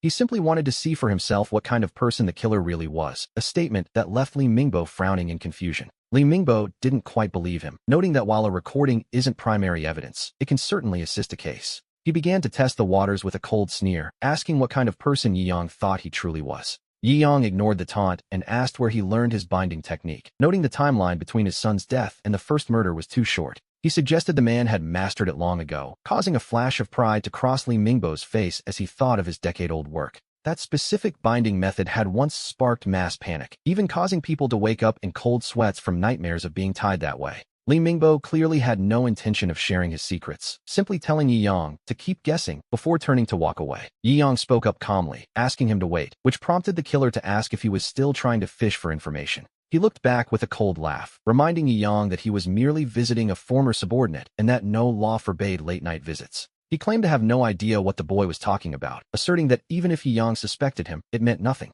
Without evidence, he was still Li Mingbo, the general manager of Dawan Mall, a fact that made him burst into arrogant laughter once more. As the man walked away without looking back, Yi Yang sighed, wondering if the killer truly thought he was there just to talk. He decided that such arrogance deserved a lesson, and in an instant, he reached out and grabbed the man by his hair. Li Mingbo was utterly shocked. In his mind, if it weren't for Yi Yang's family background, he wouldn't have even bothered speaking to him. To him, a 17-year-old boy, no matter how gifted, was still just a green youth, but he was about to be proven very wrong. He hadn't expected this green youth to possess such terrifying strength, finding himself completely unable to move once Yi Yang gripped him. Panicking, he demanded to know what Yi Yang was doing, asking if a young master of a great family intended to break the law. Li Mingbo knew the law inside and out, having spent years studying it to find every possible loophole should he ever be caught. Unfortunately for him, he had overlooked one crucial detail. Yi Yang was a man with no remaining ties and absolutely no inhibitions. Yi Yang chuckled softly, asking who could possibly punish him even if he decided to break the killer right then and there. He brought his foot down on Li Mingbo's left leg, noting that while someone in Kyoto might be able to stop him, it certainly wasn't going to be Li Mingbo. It didn't look like he was using much force at all, but a sudden, sickening crack sent Li Mingbo into a fit of agonizing screams as Yi Yang crouched before him. With a calm smile, he told the man that he already knew the truth, including the fact that Li Yuling was there on the day his son died. They must have all been standing by the elevator, watching his son die without lifting a finger, and because of that indifference, he blamed them for the tragedy. Hatred drove him to target them one by one, a fact hidden within the case files of that horrific elevator incident. Only Zhang Yuhuan's statement was on record, as he was the only victim who worked at the mall, but by some dark coincidence, the others were there too. Among those who shared that elevator with the child were the 9 victims, including Li Yuling, a revelation that made Li Mingbo momentarily forget his own pain. He stared up with wide eyes, his face a mask of pure disbelief, as if silently demanding to know how a stranger could possibly know his deepest secrets. Yi Yang finally released his foot and began walking down the hill, casually mentioning that he would give the killer one more day. He expressed a hope that the man would make things a bit more challenging, otherwise, the game would be over the moment the clock ran out. His voice was soft, almost a whisper, as he realized that solving a crime might actually be more entertaining than committing one. It seemed for a moment that he was contemplating his own motivations, repeating the thought as if testing how it felt on his tongue. He considered the weight of his choices, wondering if he was truly seeking justice or something else entirely. His plan was to secure the key evidence and ensure the man moved from a hospital bed straight to a prison cell, regardless of his tragic past. No matter what he had suffered, it didn't justify taking 9 lives. He simply didn't have that right, and Yi Yang wouldn't let one man's actions tarnish his family name. After a 30-minute drive from his home, we find our protagonist arriving at the residence of Xiao Dajiang. He approached the door and knocked, and after a short wait, an elderly woman in her 60s with a hunched back opened it. She asked him who he was looking for, and he politely addressed her, identifying himself as an officer from the security bureau. He had previously mentioned to Zhao Qingyang that he could become a temporary investigator, and to avoid any red tape, his father had actually secured him the credentials. He presented his identification, explaining that he was there to look into a few matters, and we see that the old woman was indeed literate enough to read it.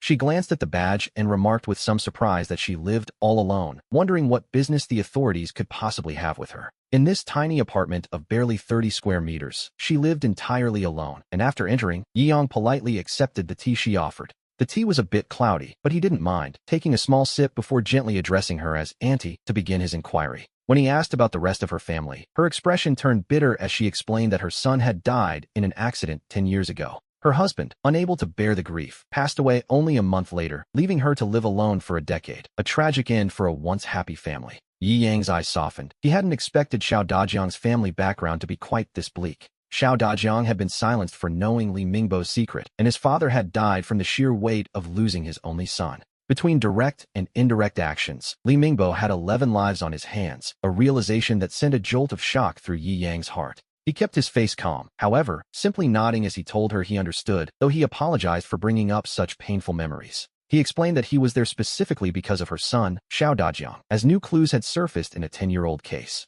He told her he believed her son might be the most important witness, but she replied sadly that after 10 years, she knew nothing of his affairs. She felt his questions might be in vain, but he let out a soft sigh, trying to reassure the elderly woman. He asked her only to recall if her son had mentioned anything special or valuable he was keeping safe before the accident occurred. He also noted that her son was 30 when he passed, and asked if there was anyone he had been particularly close to at that time. At this question, the old woman's eyes grew red as she confirmed that he had indeed been dating a saleswoman from the Golden Department Store. She lamented her son's bitter fate, weeping over how the woman he finally chose to love had met such a tragic, unjust death. To lose her and then die in an accident himself shortly after. It was a cruelty she couldn't fathom, crying out to the heavens in her grief. Yi-yong hadn't considered that Xiao Dajiang and Zhang Yuhuan were actually lovers, and he quickly patted her back to comfort her. He told her that his visit was precisely because of Zhang Yuhuan's case, asking if her son had shown any unusual reactions after her death. The old woman frowned, drifting back into her memories, trying to pull a specific detail from the fog of the past. Finally, she remembered something. That night he had been incredibly strange, and she had heard him returning home in the middle of the night. She recalled how he hid in his room crying, heart-stricken, and though she and her husband asked him repeatedly, he refused to say a word. Yi-yong felt a jolt. Xiao Dajiang was indeed the key figure, so he urged the old woman to think if there was anything he cherished. She remembered a waist bag he wore almost every single day, though, as fate would have it, he left it at home the day of the accident. When he passed, she had simply gathered his belongings and placed them in his coffin to accompany him to the afterlife. Yi-yang's heart sank, as he was now almost certain that the most critical piece of evidence was buried inside that very bag. But since it had been interred with him, the only way to retrieve it was to exhume Xiao Dajiang's grave, a daunting prospect, to say the least. He wondered if a woman of her generation would ever allow such a thing, and looking at her grief, he felt a massive headache coming on. Yet, without opening that coffin, the evidence would remain lost forever, so he took a breath and addressed her gently. He asked her if she truly believed her son's death was just an accident, to which she replied that it was what everyone said. He reminded her that while the driver confessed in court, that man was a terminal cancer patient who died shortly after entering prison.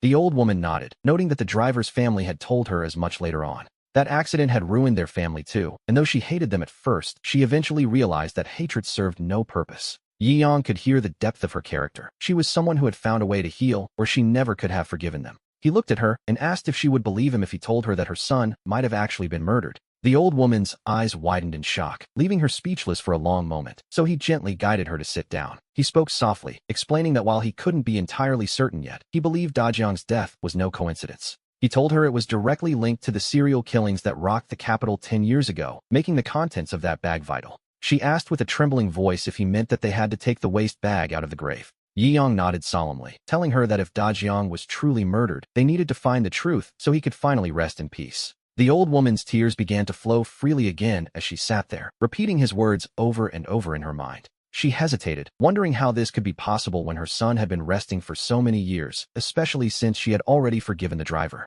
Yi-yong asked why she wouldn't want her son to finally have clarity in death, then fell silent to let her process the weight of his words. We watch as the minutes tick by in silence until, finally, she looks up with a gaze full of conflict and resolve. She asked if it was truly necessary, noting that they had looked through that bag before and found absolutely nothing inside. Yi-yong gently suggested that perhaps it wasn't checked thoroughly enough, promising her that if the bag was empty, he would take full responsibility. He even offered to relocate her son to a place with better feng shui, though he added that there was one non-negotiable condition. The work had to begin today, as any delay might lead to complications, and seeing his conviction, the old woman finally stopped hesitating. She nodded and agreed to follow his lead, while Yi-yong reached out to a Taoist priest to prepare the necessary rites. He coordinated the arrival of the team, insisting the coffin be opened before dusk, and was assured everything would be ready by 4 in the afternoon. Turning back to Xiao Dajiang's mother, he suggested they head to the Huanshan Forest Cemetery immediately to begin the process. She asked if Dajiang would truly forgive her for disturbing his rest, to which he replied that her son would only be upset if his killer went unpunished.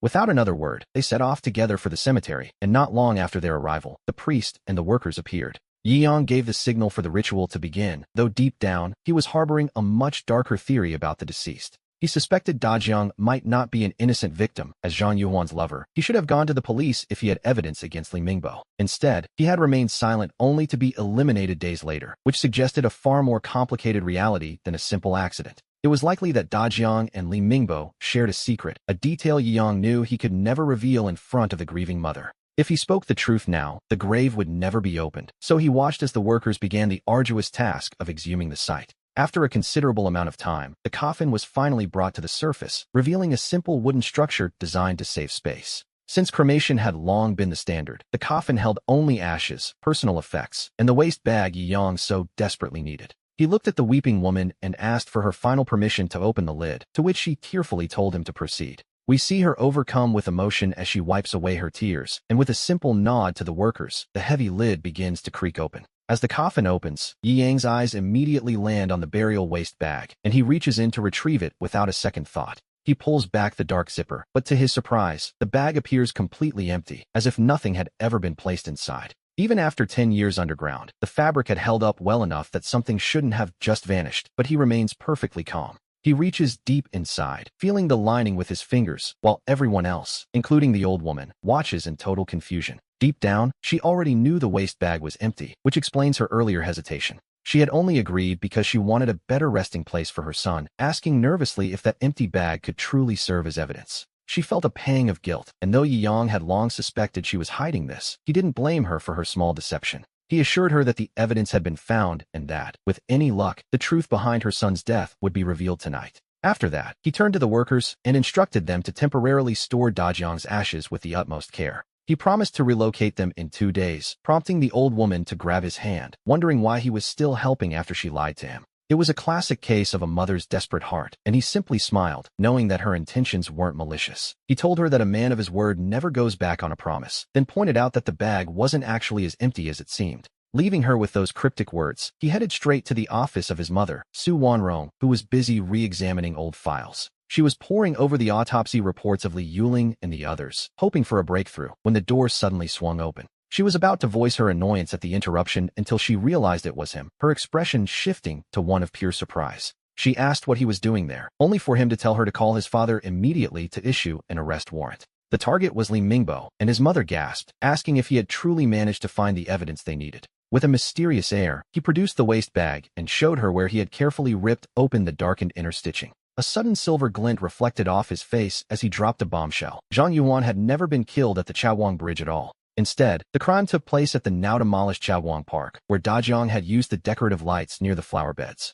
He used his camera to capture photos of Li Mingbo and Zhang Yuan, leaving his mother utterly speechless with shock. Back then, the investigation into Zhang Yuhuan's primary death location had everyone convinced it happened at the Chawang Bridge. No one imagined the real location was Chawang Park, and even more surprisingly, no one suspected what happened next. While a brutal criminal was murdering a woman that night, another person sat silently in the dark, using that faint, impossible light. He captured the killer's face, and as his mother looked at the yellowed photo, she marveled at how justice eventually finds a way. She wondered why Dajiang hadn't handed the photos over back then, but Yi Yang noted she might not know the whole truth. Dajiang and Zhang Yuhuan were actually dating at the time, a revelation that made his mother's eyes widen in complete disbelief. She questioned why he didn't save her if they were dating, but that's an answer only Li Mingbo can provide now. He urged her to call his father immediately, confident they could hold a press conference before the sun went down today. They would finally announce that the 10-year-old serial murder case had been solved, and his mother wasted no time making the call. On the other end, his father became incredibly excited. We can practically hear his booming voice through the receiver.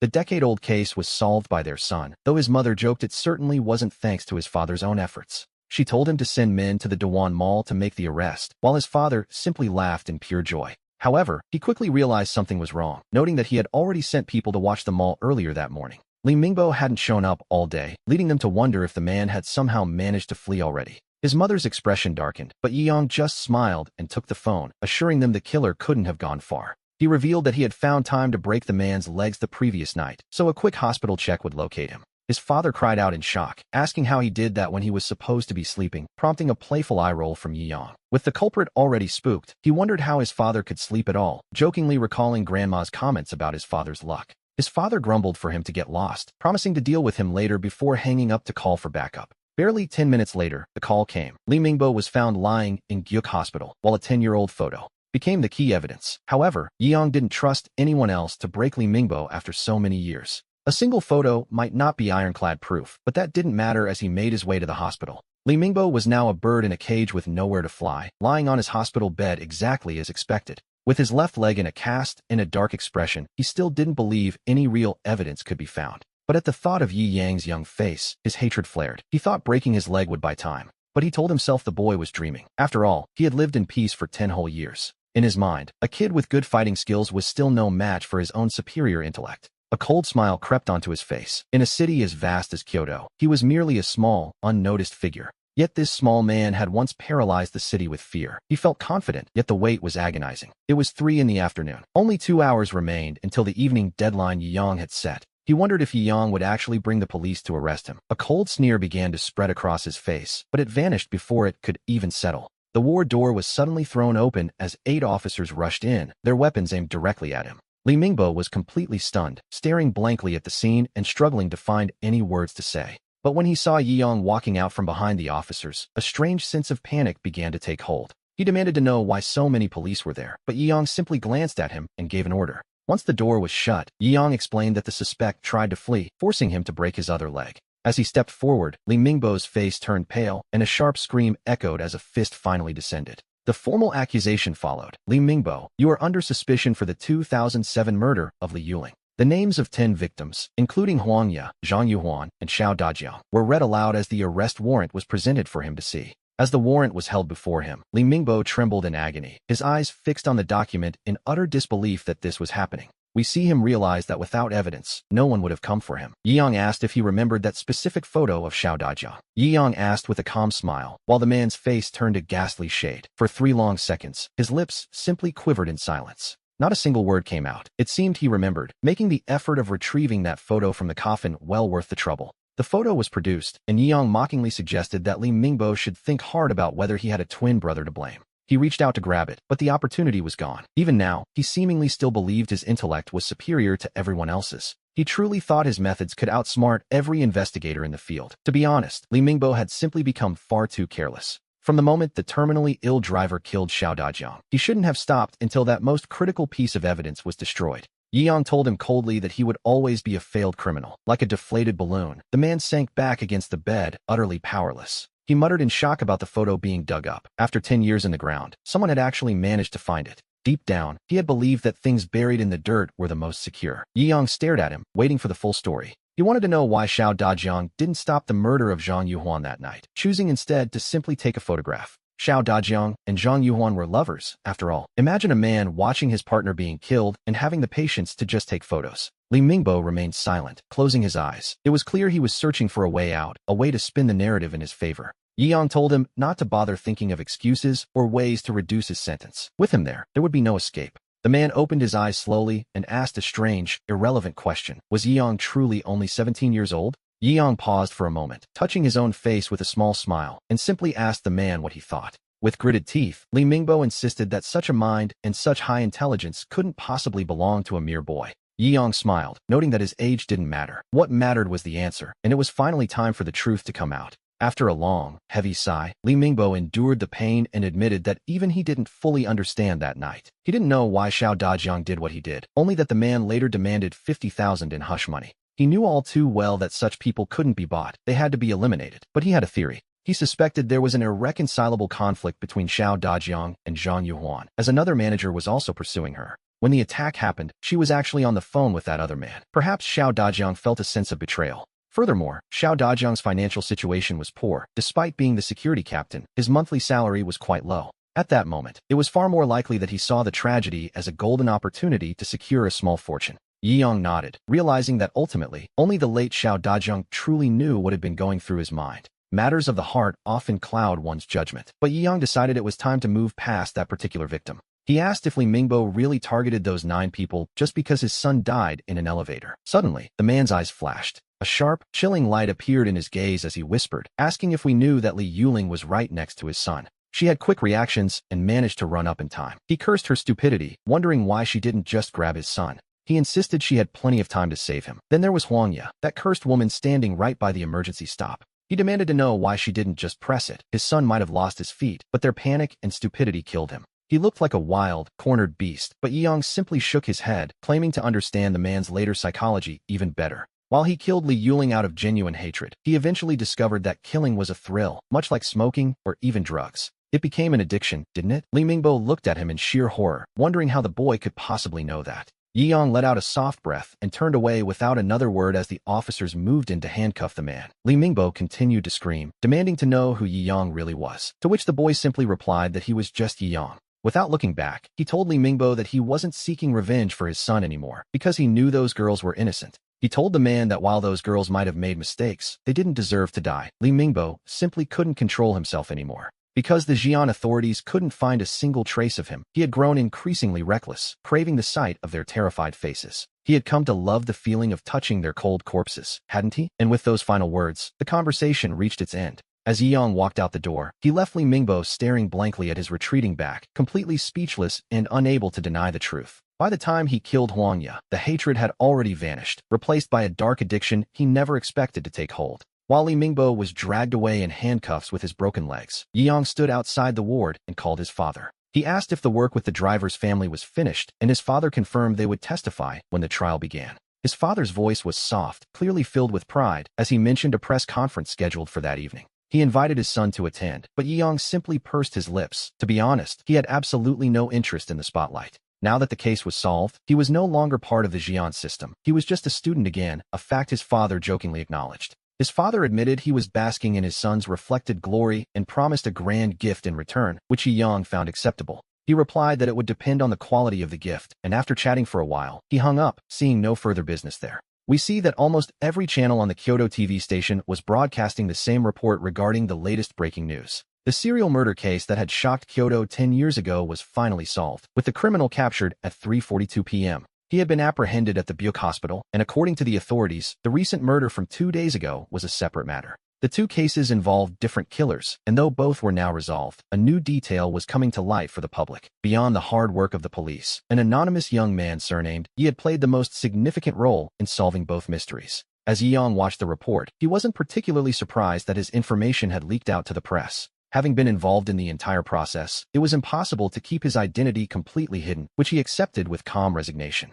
But then, his mother called unexpectedly to tell him that Xiao Dajiang's mother had also arrived, which changed everything. His mother told him the woman had something to say, and soon we hear the voice of Xiao Dajiang's mother thanking Yi Yang for his kindness. She sighed, saying her son didn't deserve such treatment, and took the opportunity to apologize for her previous actions. She admitted she shouldn't have hidden the truth, but Yi Yang simply smiled, telling her there was no need for apologies anymore. She decided to let her son be buried where he was, accepting his fate, and Yi Yang agreed. He wasn't one to force charity where it wasn't wanted. There are too many people in the world who need help, and he saw no reason to assist someone who might not truly deserve it. He had only offered because he promised her, and now that she declined, he simply hung up the phone and moved on. He went back to watching television, and it wasn't until nearly 10 o'clock that evening that his parents finally returned home. His mother immediately called him out of his room, announcing that his father had a gift for him, though Yi Yang had his doubts. He looked at them with genuine surprise, asking if his father had actually been serious earlier, which made the older man laugh heartily. His father patted his shoulder, asking if he could imagine the look on Zhao Qingyang's face. Apparently, it was quite the sight to behold. It had been a moment of pure satisfaction, and since Yi Yang had brought such credit to the family and the system, a reward was mandatory. Yi Yang told him to stop being mysterious and just hand it over, but after waiting a moment, he realized something was off.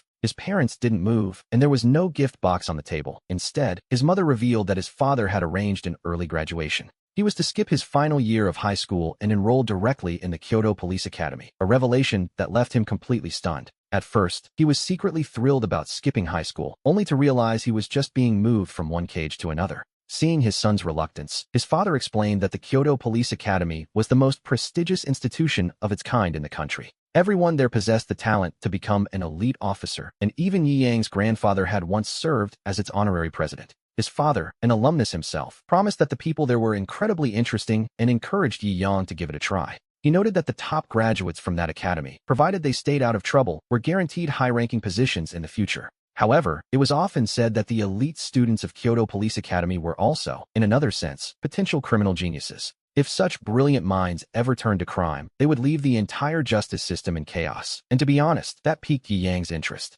In this world, he lacked neither money nor power. He was usually the one holding all the cards in any confrontation. A life spent simply eating, playing, and sleeping sounded ideal to some, but to him, it was becoming dreadfully dull. That was why he had been so eager to jump into the Lin Nye murder case, and the thought of having such interesting classmates was tempting. It seemed like life would be much more entertaining there, certainly better than staring at high school textbooks all day. He agreed to give the Kyoto Police Academy a try, a decision that made his mother absolutely ecstatic. She immediately offered to start preparing his things for the next semester, leaving Yi Yang feeling a bit speechless at her enthusiasm. He reminded her that the semester was still a month away, but the news of the solved 10-year-old serial murder case was still the talk of the town. Stories of the mysterious young man surnamed Yi continued to spread through the streets and alleys of Kyoto like wildfire. In the local gossip, he was being turned into a legend. Some claimed he was a natural-born detective or a top student from an elite international academy. Some even went as far as to suggest that Yi Yang wasn't his real name, claiming he was actually the reincarnation of the legendary Judge D. Renjia.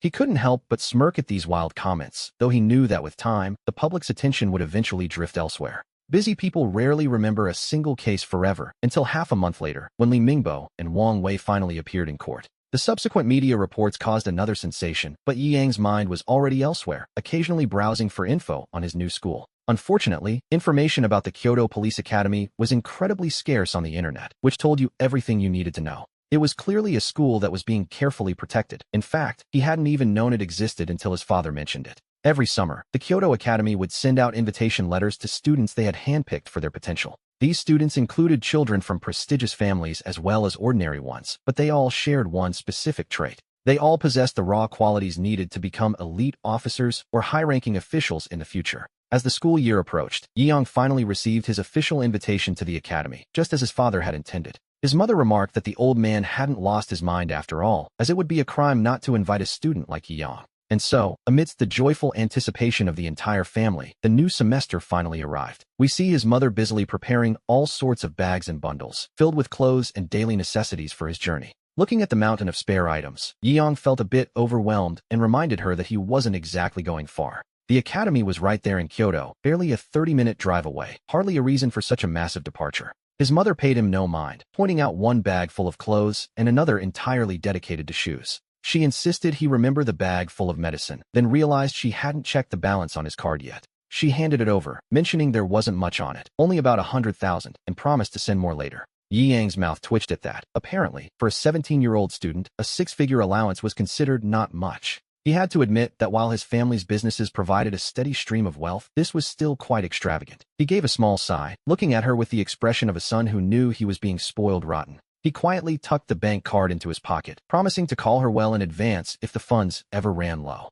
Suddenly, his mother grew sentimental and hugged him tightly, telling Yi Yang he must take good care of himself at the academy. She told him to eat and rest on time, and with a nod, he finally picked up his suitcases to head out. He joked that he'd surely gain a few pounds by the next holiday, and with a smile, he left his home behind. He took a car toward the Kyoto Academy, a place that sends highly specialized graduates to every corner of the country each year. For many students dreaming of a career in law enforcement, this place was a sacred ground, a literal paradise for the ambitious. As the holidays ended, the campus gradually came to life, seemingly filled with the vibrant energy of youth and big dreams. It was the kind of place where one would think nothing dark or twisted could ever exist, or so it seemed. But on the roof of the 7-story dormitory, where no one had stepped for 2 months, the wind whistled through the cold metal. The rooftop was filled with the rattling of sheet metal and rhythmic clanging, though the iron door leading up there remained firmly shut. It seemed to isolate this space from the rest of the building. No one really knew what it looked like up there, only that a water tower stood tall. Now that the semester had begun, the water tower would resume its duty, constantly filling and draining to serve the students below.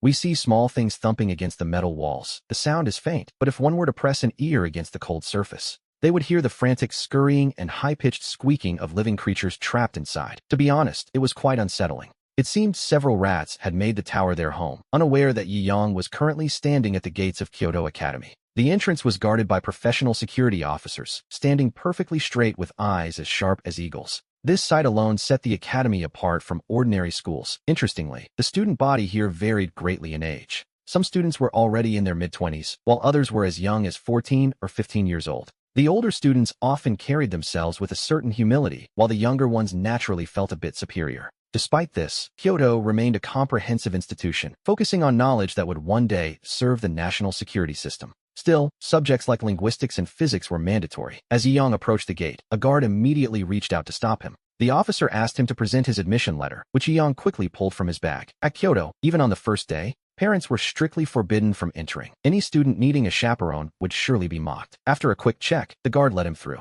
He offered a polite thank you and headed inside to find the admissions office, where he officially registered his information. After completing the long series of administrative tasks, he finally received his dormitory keys. The accommodations at Kyoto were actually quite good. Each room was shared by 3 people, with every student having their own bed. When he entered, his roommates hadn't arrived yet. He began arranging his belongings in silence, passing the time on his phone until, not long after, the door swung open. A young man in his early 20s walked in, sporting a buzz cut. He was shorter than Yi Yang, but built like a tank. The newcomer paused, looking a bit surprised, and asked if Yi Yang was also assigned to this room. With a quiet nod, he confirmed he was. He seemed even more shocked, realizing the legends about Kyoto Academy were true. Students here really did come from all age groups. "Man, you look 17 or 18 at most," he remarked. Yi Yang noted he was nearly 18, which left the roommate floored. "A total genius. That's incredible, man. My name is Zhou Chao." The muscular young man introduced himself enthusiastically. He was from Beha City and seemed genuinely happy to meet him. Yi Yang smiled, shook his hand, and exchanged a few polite pleasantries.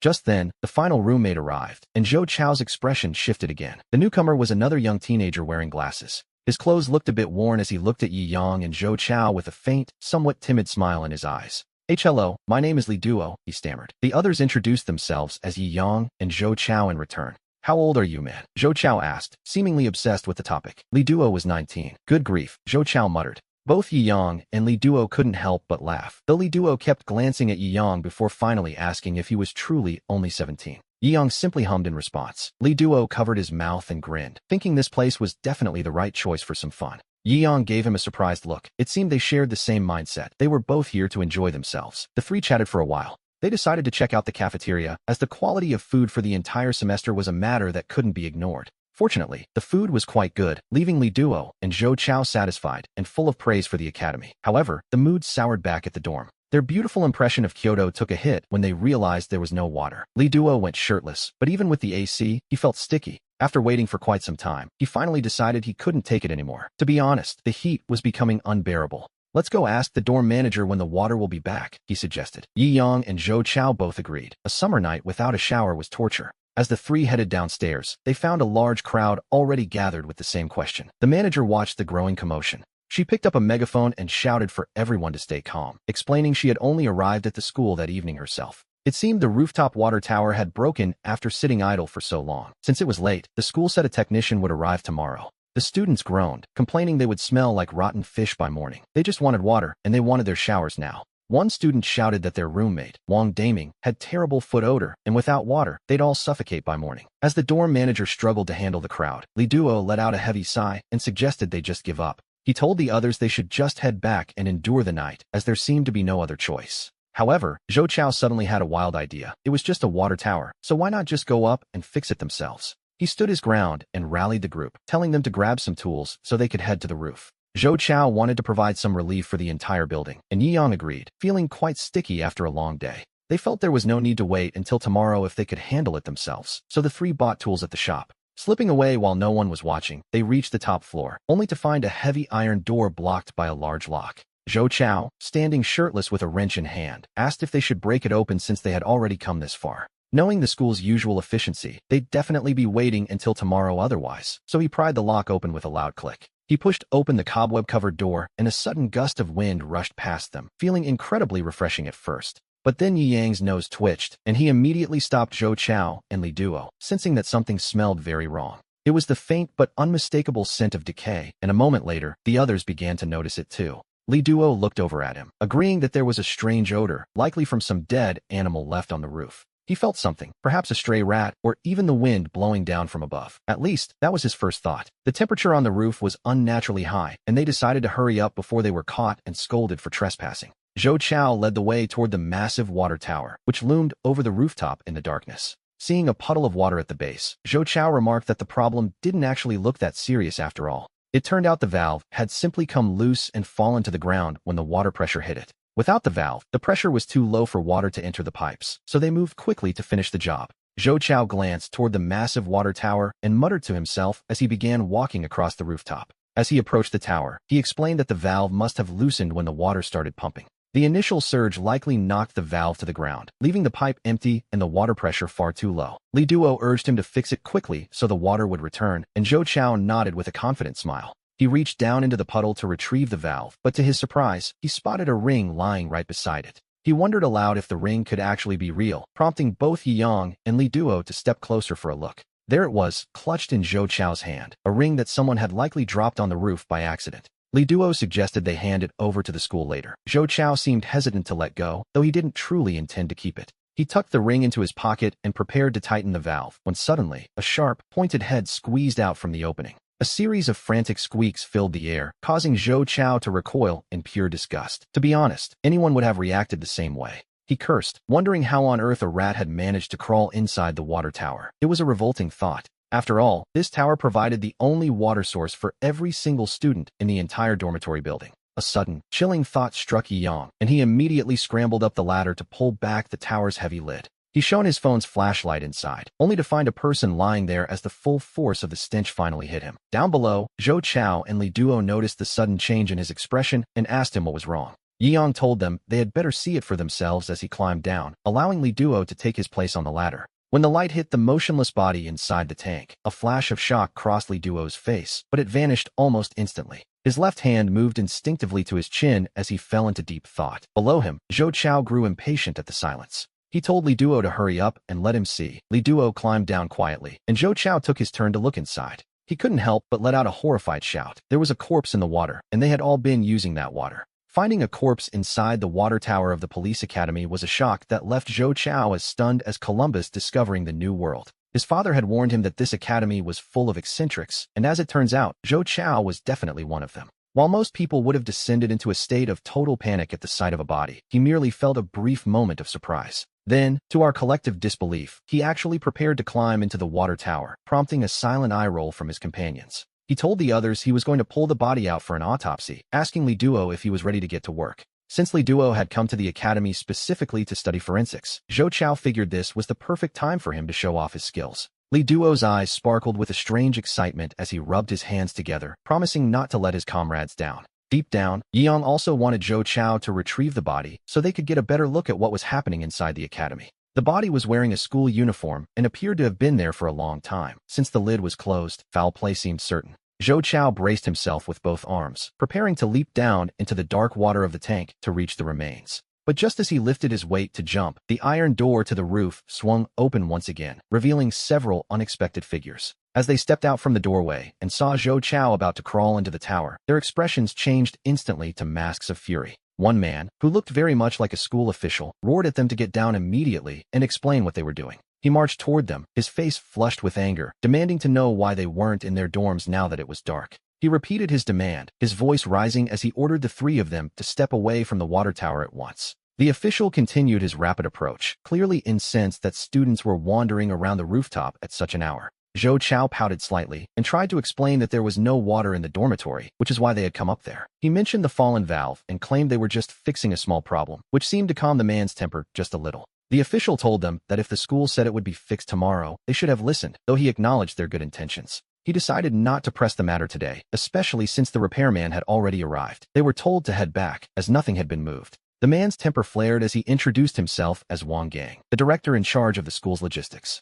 He ordered them back to their dorms immediately, but Yi Yang cut him off to report that there was a corpse inside the water tower. Wang Gang froze for a moment, insisting they obey regardless, before the weight of the words finally hit him, a body in the water tower. Yi Yang explained that as the first witnesses to discover the deceased, the three of them couldn't possibly leave at a time like this. He told Director Wang that the urgent priority now was to remove the deceased from the water tower as soon as possible. After a thorough investigation of the scene, they would begin the steps to find the culprit, all of which Yi Yang stated with perfect calm. While Zhou Chao and Li Duo struggled to hide their smirks, Wang Gang's face paled as he turned to the repairman and told them to wait. He climbed the ladder to take a quick look for himself and immediately pulled out his phone to call the security department for backup. He reported a body in the rooftop water tower of the dormitory building, then quickly dialed another number to reach Principal Su. Wang Gang identified himself and reported that a male corpse wearing the school uniform had been found on the roof of the dormitory. He noted it was an extremely serious incident and urged the principal to arrive immediately. His reaction time, we must admit, was quite impressive. By calling security first and then the principal, it became clear to our trio that this man was likely more than just a simple manager. Li Duo adjusted his glasses, wondering what kind of person could kill someone in the capital without a single whisper of a rumor getting out. Judging by the level of decomposition and the fact that the holiday had just ended, he wondered if the victim was killed last semester. Yi Yang simply smiled, claiming he couldn't know for sure, though he suggested they apply to follow the case as it unfolded. After all, they were the witnesses, and encountering such a thing on their first day of school surely had to mean something. As the other two looked over, he lowered his voice and suggested that perhaps the deceased didn't trust anyone else but the three of them. Zhou Chao and Li Duo rolled their eyes simultaneously, reminding him that as future officers, they should be firm atheists. They argued that once life is gone, it is gone, and their only job was to find the facts, regardless of any connection to the deceased. Yang didn't say more, simply believing that some things are preordained, just as the security team arrived on the scene. We watch as the body is carefully removed from the water tank, though it is already badly decomposed, with internal organs failing and the face unrecognizable. Zhou Chao's face turned pale as he whispered, wondering if someone who died so miserably would return as a vengeful spirit. Li Duo swallowed hard, but behind his thick glasses, his eyes were actually shining with a strange, professional excitement. He admitted he could hardly control the urge to examine the body, seeing it as a literal treasure trove for a forensic scientist. Yang didn't respond, walking silently toward the corpse. Wang Gang initially moved to stop him, but then hesitated and stayed back. It seemed the director wanted to see what they might discover as Li Duo knelt to examine the body and Zhou Chao surveyed the area. Li Duo soon looked up, noting that the victim's skull had been crushed by a heavy, blunt object. A brutal way to go, certainly. He concluded that this rooftop wasn't the primary crime scene. The body had been carried here and dumped after the murder. As for the time of death, it was difficult to judge immediately due to the fluctuating weather of rain and harsh sun. The body would have been soaked in water whenever it rained, only for the moisture to be steamed away by the sun later. Zhou Chao returned holding a ring, noting there were no traces of a struggle on the roof to suggest it was the original crime scene.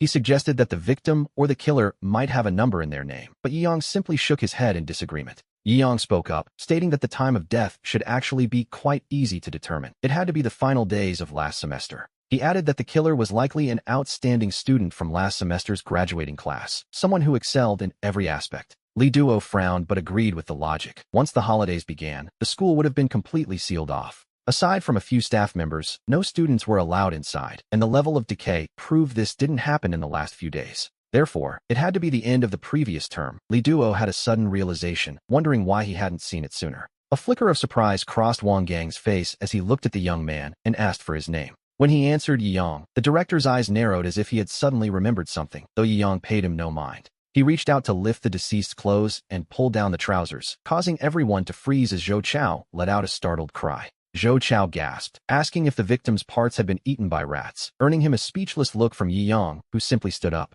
He stated it was almost certainly a revenge killing. The specific mutilation suggested the motive was likely rooted in a deep emotional conflict. Just then, a voice echoed from behind them, remarking that he truly lived up to the Yi family name after only a few years. It seemed another legend in the world of criminal investigation was being born. The speaker was none other than Principal Su Hua. As soon as he appeared, Wang Gang rushed over, greeting him with the utmost respect as Principal Su. Su Hua waved a hand dismissively, walking toward the body to take a look before letting out a heavy, weary sigh. He noted their theories: a revenge killing, a victim with a number in their name, and the likelihood of them being a former student. He turned to Wang Gang, asking him to recall which graduates from the previous year had a number in their name. Wang Gang hesitated, mentioning he had seen that specific ring before on the finger of a student named Yang Shu. Wang Gang appeared quite tense as he spoke, and upon hearing the name, Su Hua's entire demeanor shifted instantly. His expression changed drastically as he demanded confirmation if it was truly Yang Shu, while Yi Yang watched the reaction closely.